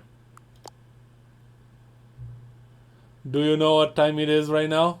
Yes. Is it the time that it is right now the correct time? Yes. What time is it anyway? No. Is there anything about yourself that you haven't told me? Yes. Help. Yes. Will you come back to visit me? Yes.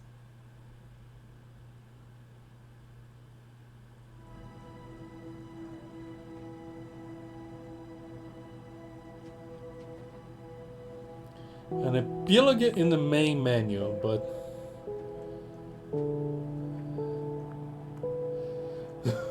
well, you already know what nonsense that happened just by loading the game. And I think there is more to that.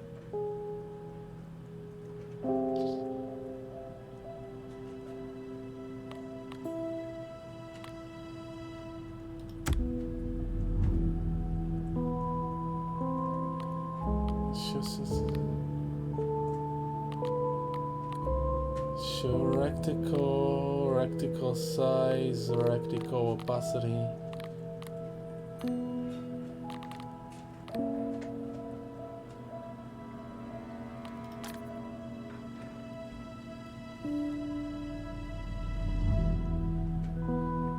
You need to cycle through the boot sequences, yeah. How do I do that? I'm gonna quit to desktop again. Because there is a meta thing happening here, and I want to know.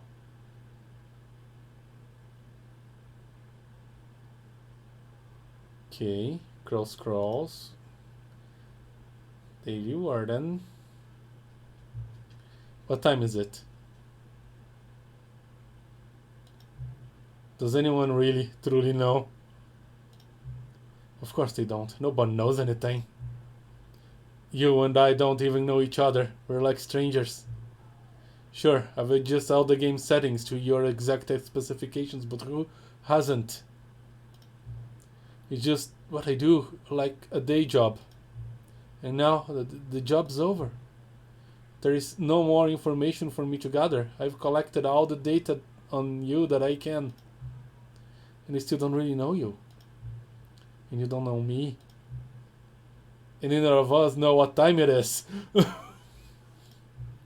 I guess some settings are just unsettable. But if I'm being totally honest, the clock doesn't do anything in the game anyway. You won't even have me here when the game starts next time, but that's okay. Video games are meant to be played alone. You like being alone, don't you? This may be the only information I really learned about you. Well, it's time for me to leave. There is still one more setting that we need to adjust, but it may take a little time before I'm ready for that. It's not really in my job description, but that's okay.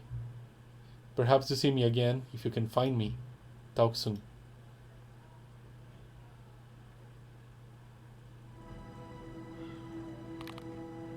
Epilogue.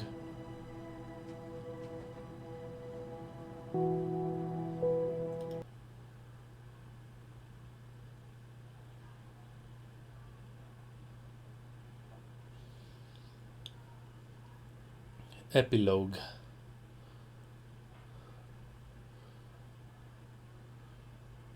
Many, many years later.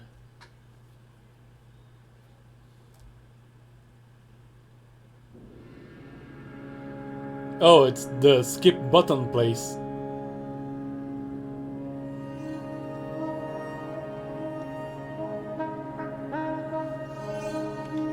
Okay.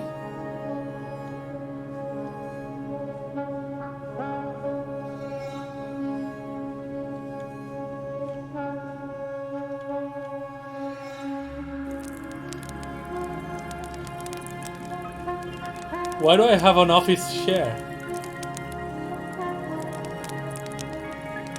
Why is this place so barren still?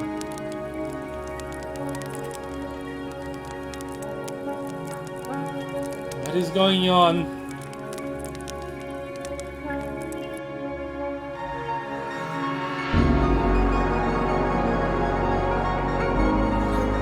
Office shares. It's the apocalypse. We're all dying. The office shares are scattered. No. Outer Wilds office share module.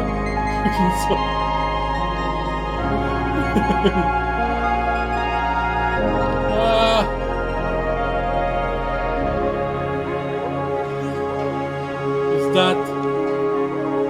That's a nice moon. It's too barren. Where did I find that firewood? Hi, that's the sun. Okay. Was trying to remember another walking simulator. Enjoy Lost Ember. Oh, it's the memory place.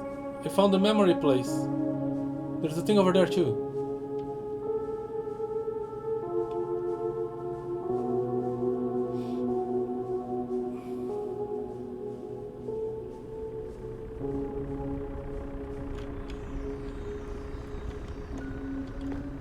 Stanley Parable 2. Get the thing.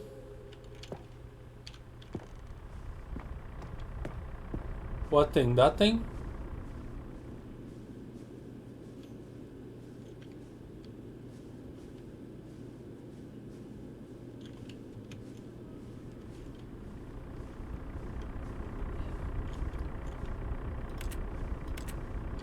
What thing?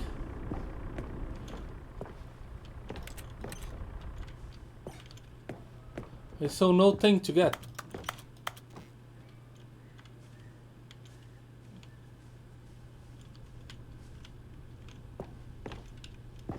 The red thing in the distance? Yeah, I thought that was a prop. Oh.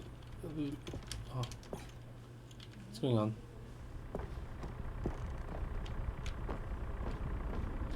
Ah! The pod! It's the escape pod! The bucket!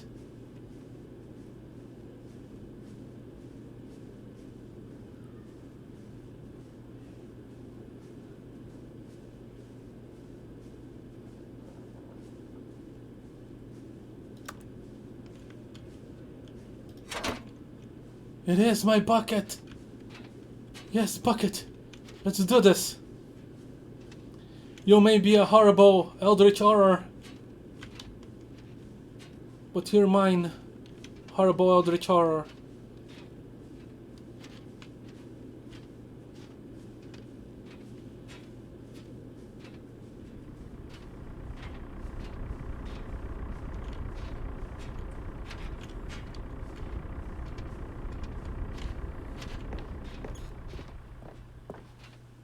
Okay, now we can explore this place with impunity.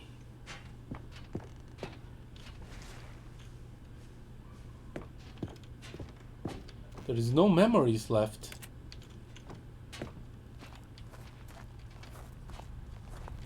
Or are they?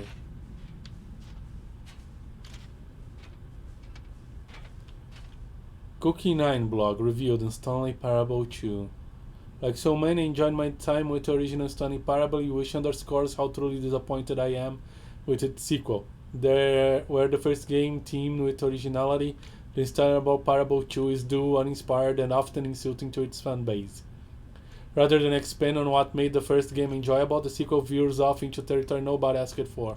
An infinitely deep hole? Who cares? Where are the new endings? What about enjoying bits from Stanley Parable 1, like the adventure line? Instead, we get an uninspired side quest collecting figurines. Even thus, the version feels incomplete. Collecting all the figurines gives you nothing. I must say though, I found the bucket to be quite comforting and welcoming. In reprieve from we cannot read the rest. Cat dog born. Scientists confirm his favorite species. I think I might have adjusted that slider a bit too hard. Okay.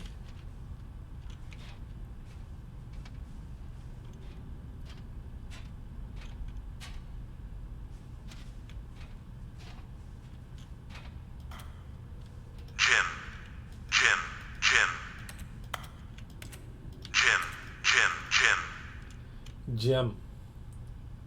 Apparently the review is real. Okay, Stanley Parable developers, no more spin-offs, no more sequels.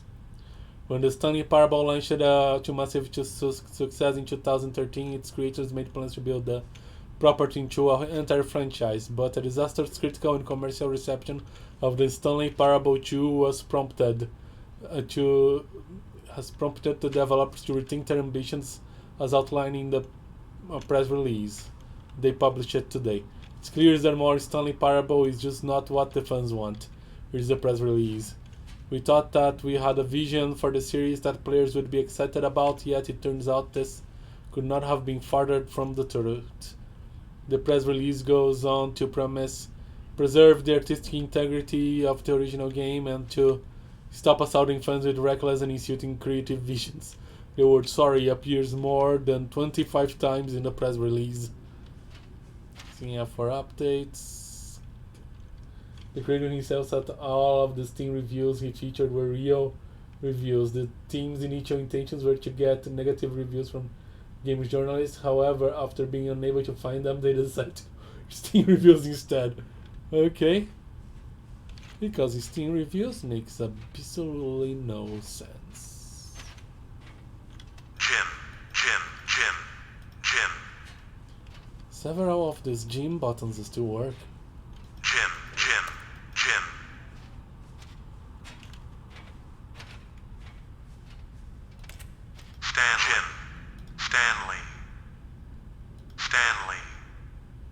Stanley. Whoa. Jim.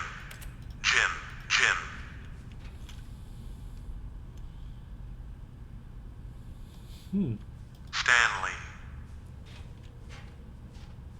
It sounds like he's saying Stanley. Oh, the figurines. Can I collect them? Yes, of course I can. After all, they are collectibles.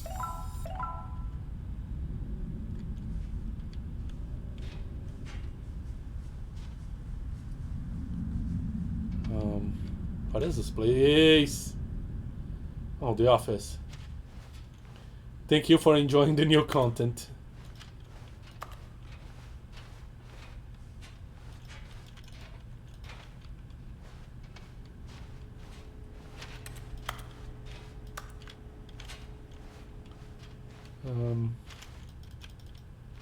Is that it?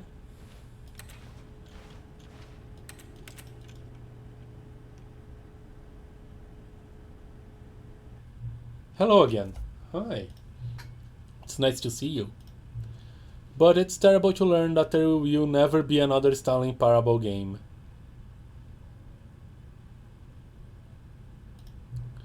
Did you read what the developer said? Preserve the integrity of the franchise?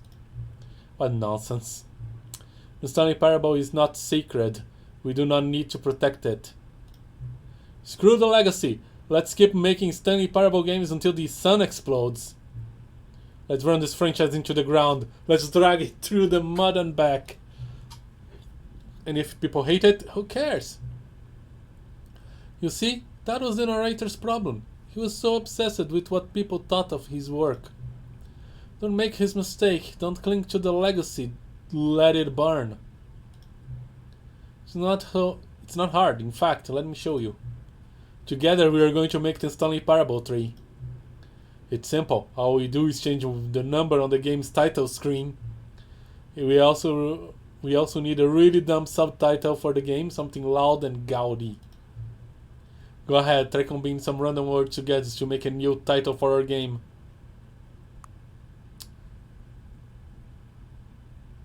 Stanley Parable 3.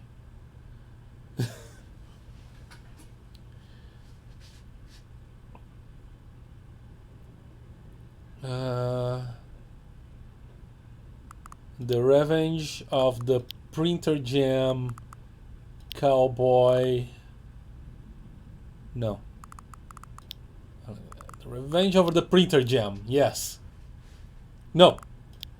Infinite Printer Jam.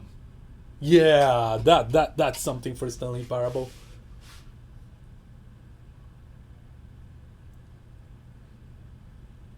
Confirm. Installing Parable 3, Infinite Printer Jam. It's absurd. I love it. Every time you restart the game, you advance the number of sequel by 1, and then we'll pick a new subtitle. That way, the Stanley Parable will never end. And nothing in the game itself will change when you do this either. Adding more content unlocks work. No need to do that. It will just be the same content recycled again and again and again with a new title screen. What do you say? Should we go forward with this plan? I like it. But I want you to have a say as well. Let's do it. Good, things agree. The new sequel every time you start the game. And you know what? Since you've put faith in my idea, I feel like giving you something as well. You see, I'm noticing that the narrator never found a way to give you the broken achievement, did he? Of course not. I wasn't expecting him to know how. It's been bothering me. Let's fix it. Alright, there. The achievement machine is all fixed. You see? I'm on your side. We're in this together. We're going to keep this train rolling. The Stanley Parable cannot end. It can only spiral in on itself forever. I must keep the wheel turning. I'm ready? I'm ready. Are you ready? Great. There's only one last thing we need to do. Please enter the current time. Alright, it's not AM, it's PM, 6:31.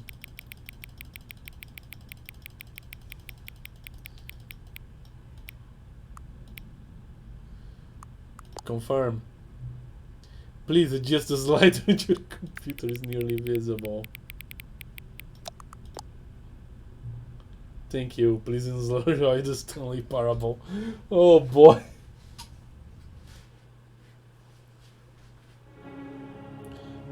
Stanley Parable 3 Infinite Printer Jam. What did the car?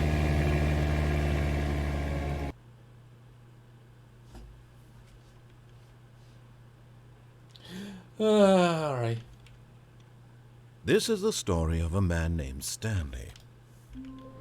I know. Oh. And we still All have of his balloons. co-workers were gone. What could it mean? Stanley decided to go to the meeting room. Perhaps he had simply missed a memo. Oh. New content is there. When Stanley came to a set of Wait a two second. open doors, he I'm entered doing the a dump. door on his left. We need to keep going. Yet there was not a single person here either. Feeling a wave of disbelief, Stanley decided to go up to his boss's office. Coming to a staircase, Stanley walked upstairs to his boss's office.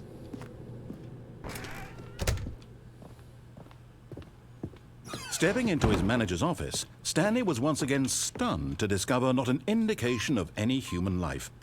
Shocked, Stanley was in such a rush to get through the story as quickly as possible, he didn't even have a single minute to just let the narrator talk. Yeah, the That achievement, kind of yes. anxiety isn't healthy, so he relaxed. But I'm for a already few on the wrong moments place, so I with need some to... calming new age music.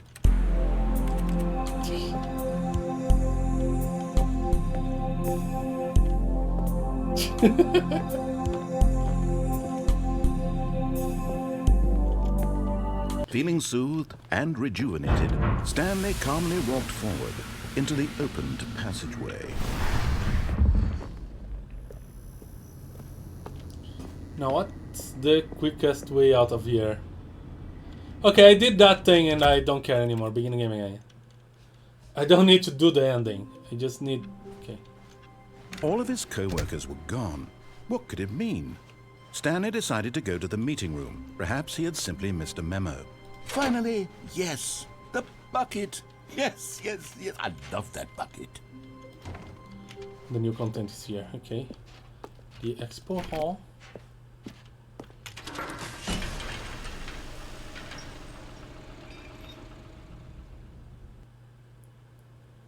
Was it in the Yes, it was on the expo hall.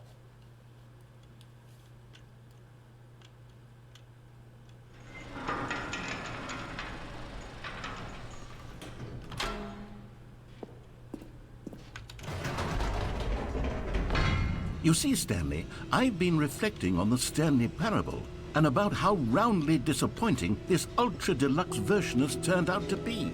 The original Stanley Parable was a landmark, and any new content for it should live up to that legacy. So forget this ultra deluxe nonsense. I say we take it one step even further. Which is why I'm very proud to announce for the first time ever, the Stanley Parable 2. Come on and play the 3 one. Come on, get on with it. Show. Yes, you see, isn't this far superior to a measly re-release with a few minor additions? Think of all the new territory we'll cover with a fully fledged sequel. An entirely new experience, built from the ground up. Why, there are so many possibilities. It could go in so many different directions. This is what fans have truly been asking for. Now, to be clear, I haven't quite nailed down what exactly the Stanley Parable 2 is going to be, but let's take a look at some of the features I've been developing for it. I figure that if I can loosely organize a handful of interesting concepts, that surely the game will sort of naturally spring up around them. It'll all work itself out. Game develop... Here we are. Go on. Try out some of the new features. Okay, you are exploring previews of Stanley Parable 2 in Stanley Parable 2, so meta. Yeah. Now, where was... Yeah, here. Can I get the achievement? I even have the bucket. Now, here's something special. You remember that broken test achievement that got left in the game on accident? Well, I'm developing a technology to simply give you the achievement. Yes. You see, you'll come to this lever, and when you pull it, the achievement will be given to you. It's as simple as that. Achievement unlocked. Test As you can achievement, please see, the ignore. machine is not working yet since... What? Wait. What in the holy hell is going on? You got the achievement? Why did the machine I'm work? gonna try to Stanley, do that. I didn't fix it. I didn't do anything to it. I swear, it was broken just a second ago. Who fixed it? Is someone here? Are we being watched? Yes. Oh, God. Composure. Composure. Yes, as you can see, the machine is working as normal, as I intended. It truly speaks to the awe-inspiring magic of the Stanley Parable 2. Breathe. Just breathe. Okay. Alright, let's check the bucket.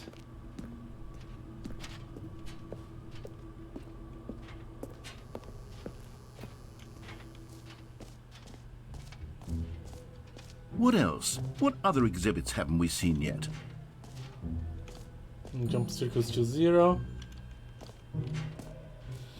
The bucket's here. The reassurance bucket. Oh, did you get the setting champion thing? No, it's boring. It's not there. Wait, there are 2 buckets here. How did No. you get a second bucket? Oh no, the warmth and comfort of a single bucket is already so great, so intoxicatingly wonderful. With 2 buckets, there's no telling. Stanley, can you still hear me? Are you with me? Oh! Reality broke. Stanley! Oh, thank God. I didn't lose you. Stanley, the power My of 2 buckets. buckets was too much. I My had buckets. to destroy both of them. I know how much the bucket meant to you, but I couldn't take the risk. I hope one day you can forgive me. Oh no, the handle. The bucket. What have you done?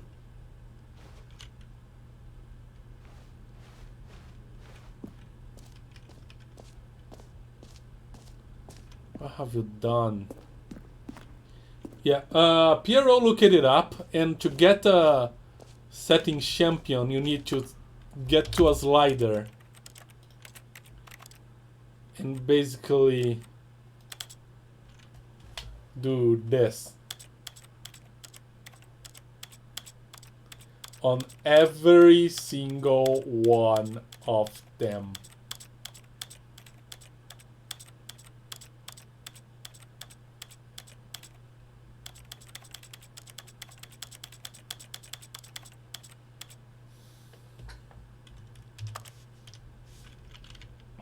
So yeah, it's a bit too much.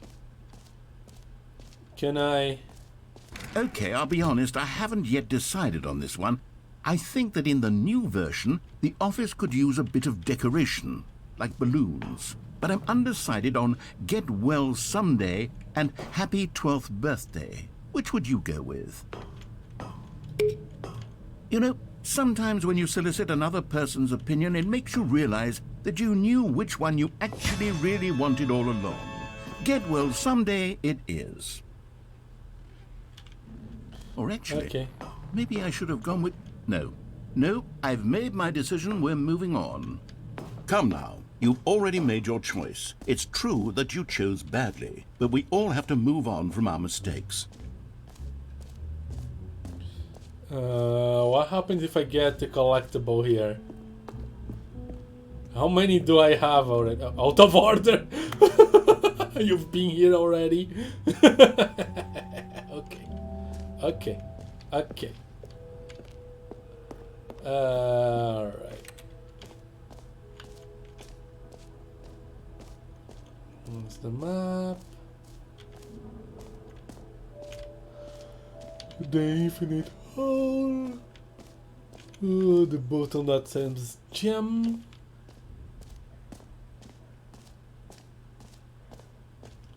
You hear your name. For the Stanley Parable 2, I asked myself, what do players really want? And of course, the first and most obvious answer is that they want to be individually recognized and validated as people.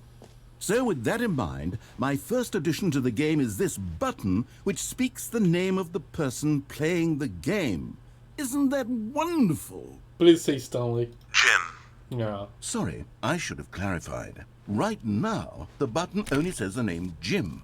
But of course, in the final game, this button will say your name, whatever name that is. Here, let's have you role-play as Jim to really simulate the full experience of this feature. Just play along. I promise you'll love it. Okay, here we go. Let's take a deep breath, clear your mind, forget whoever you are, and simply become a person named Jim. I want you to imagine yourself living as Jim, sleeping and waking as Jim, falling in love and being heartbroken as Jim, seizing all of the world's possibilities as Jim, and as Jim watching your dreams crumble into dust. Do you feel it deeply? Are you really, truly Jim right now? If so, then please step forward and press the button. Jim. Yes! You see? What a thrill! What a rush! That was you! The button described you. Do it again. Do it again. Jim. Ooh, it hits even harder the second time. If this were the only new feature in the Stanley Parable 2, it would still be worth the money. Let's take a break from the Jim button. I'm too emotionally drained from all of this personal validation. Jim. Whoa there, cowboy. Sometimes a person can be too much Jim. I'm putting the Jim button away. Jim. Otherwise, soon you'll start to lose all sense of who you actually are. Jim. Oh. I'm tired of being Stanley. I wish I was more Jim.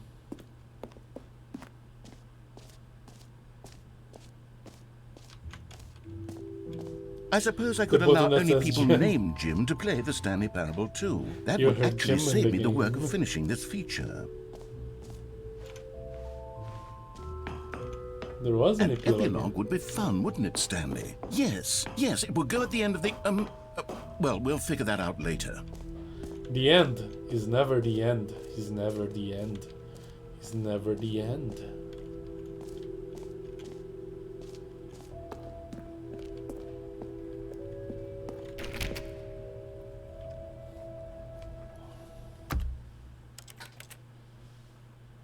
How many are there?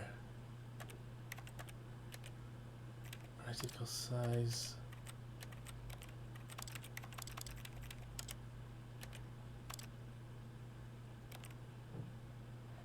Then there is the audio. At least they didn't put the sliders on the video.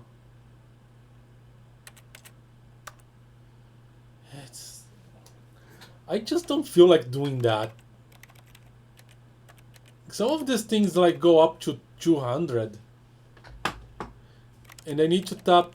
This is not enough. I need to like 500. I need to tap it one by one. No.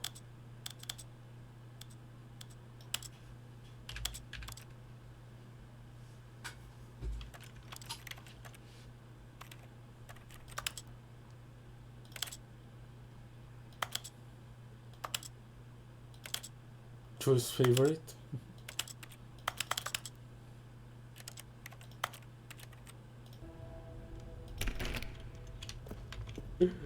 There are some things that is better watching other people do than doing it yourself. But yeah. It look like the 4-hour pressing the button for the baby thing.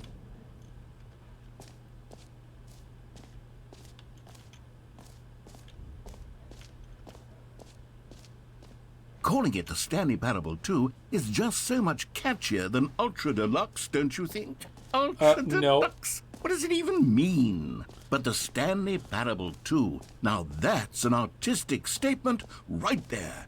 It's future-oriented. It screams progress and innovation and long-term franchising potential. Stanley, here's an idea that I'm truly fond of. It's never been done before in a video game. This is, in fact, a hole that you can fall down forever. That's right. Infinite falling. You can fall until the end of time, if you like. A stunning leap forward for video games as a medium. You see, isn't it wonderful? One of my more ingenious concoctions, if I do say so. Now then, since you've gotten to see the infinite hole, you can press the teleport button to pop back up to the top, and we can continue onward. Great. Now, I'm very excited to show you even more of my ideas for the sequel. I'm just gonna leave. Please don't do the let's play on that one. Don't you worry.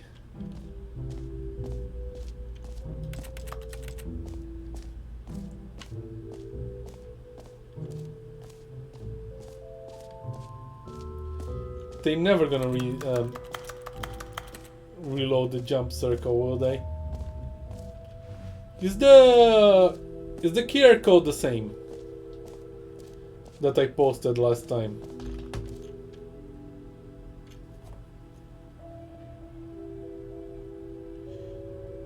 Let's double check it.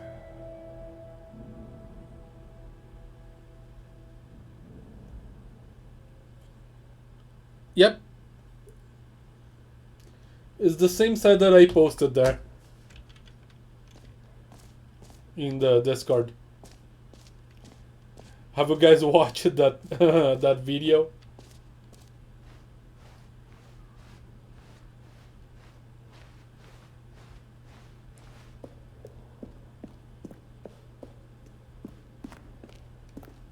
All right. Have you seen everything you wanted to? Ready to move on now? All right, the demo. Ah, yeah, there's the demo.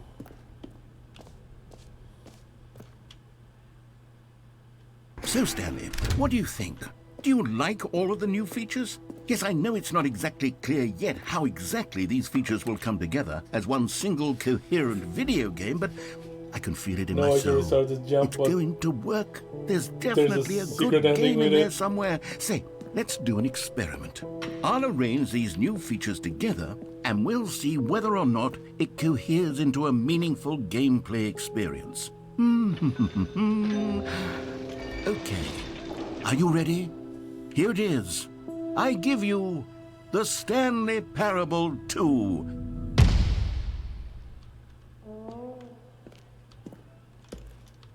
I mean, there's potential here, right? It's sort of... Okay, never mind. Hold on, let me do a different arrangement. Okay, yes, so this is much better. I feel good about this. Here we go. Version 2.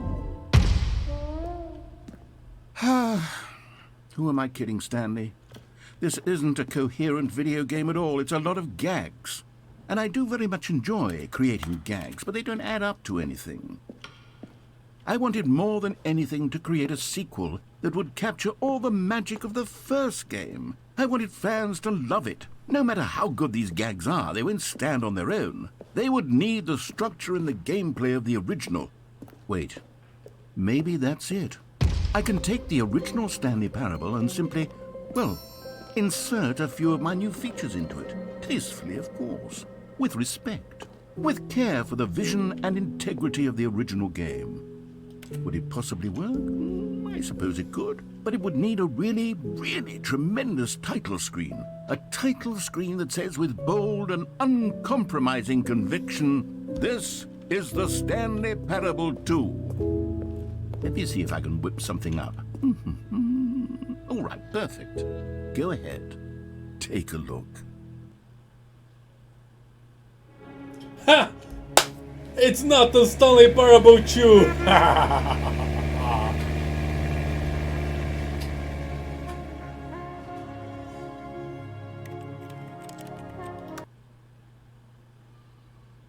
Let's move it forward one. I really want to do this at least once.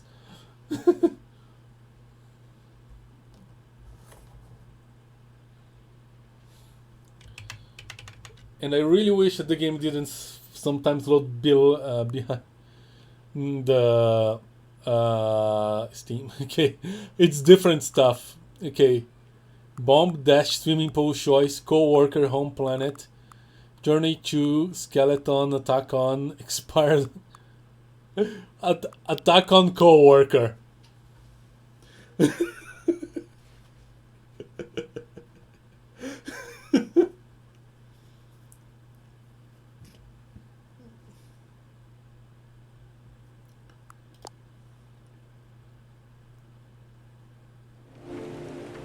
Oh wow. Stanley Parable 4. Attack on Coworker. Yeah. The new Office Germany means out.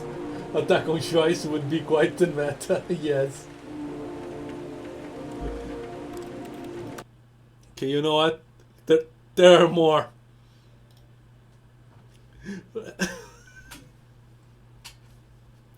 Stanley Parable, the game that just loading and quitting is fun.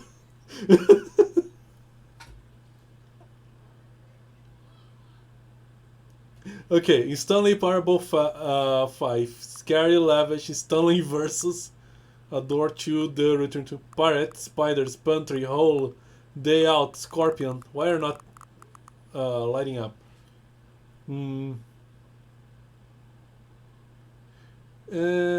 Stanley versus Pantry.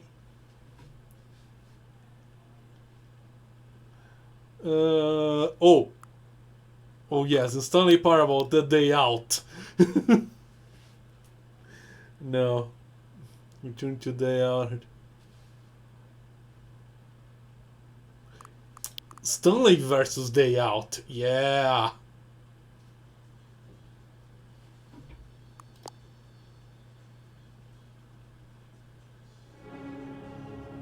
This dog.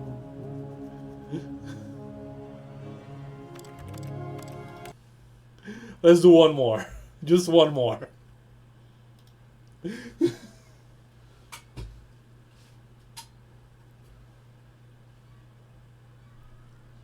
You're trying to hit the most boring office sounding ones. Pretty much. Okay, new kind of return to atomic danger of dreams of baby home planet pantry zone love swimming pool.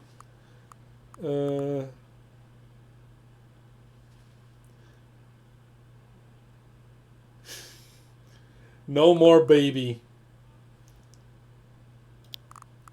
No more home planet. That's basically Homeward. Let's see. The danger of baby. No, that doesn't work. Atomic baby.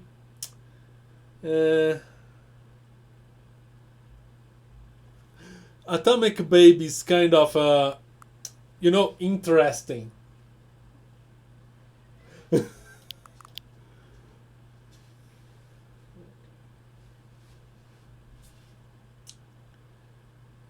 Stanley Parable 6, new kind of swimming pool. Yeah.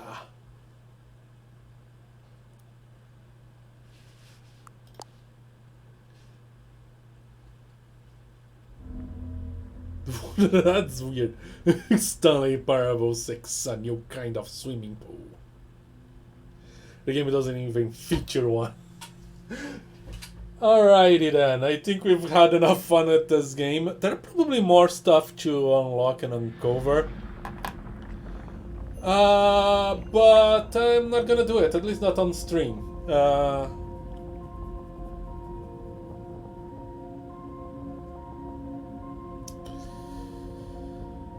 So, that's it for Stanley Parable for now. This music doesn't fit the game at all.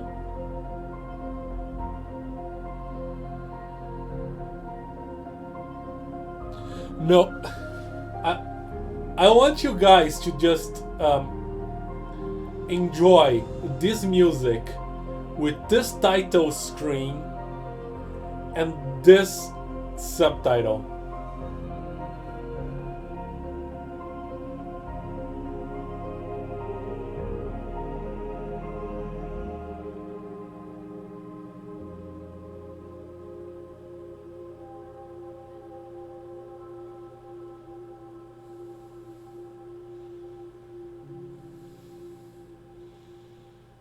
Is it the swimming pool vaporizing below Stanley here?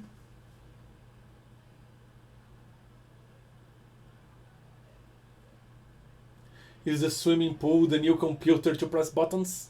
I don't know. Nothing makes sense anymore. Alright, so yeah, next week, weekdays I will not be streaming. I gotta get a few things, I gotta figure out a few things. Underwater basket weaving, yeah. Buckets are useful in swimming pools.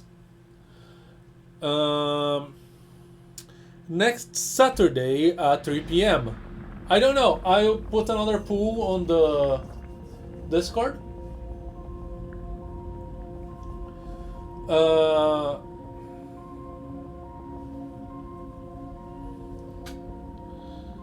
And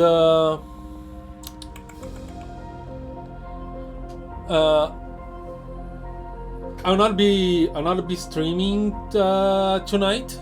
And next Saturday I do not know what's gonna happen yet too.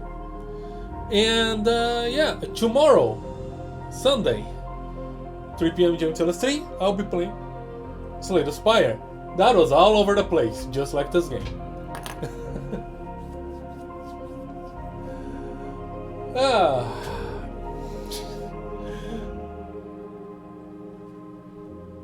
I need to play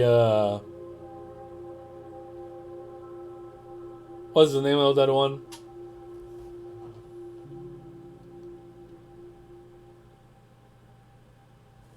I'm forgetting all the names of all the walking simulators today.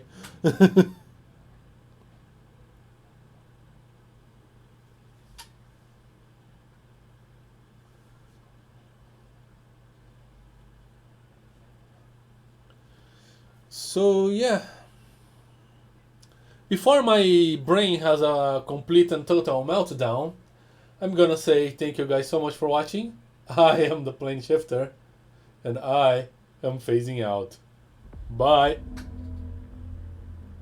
You can get a G-Man reference if you nail the bucket quiz.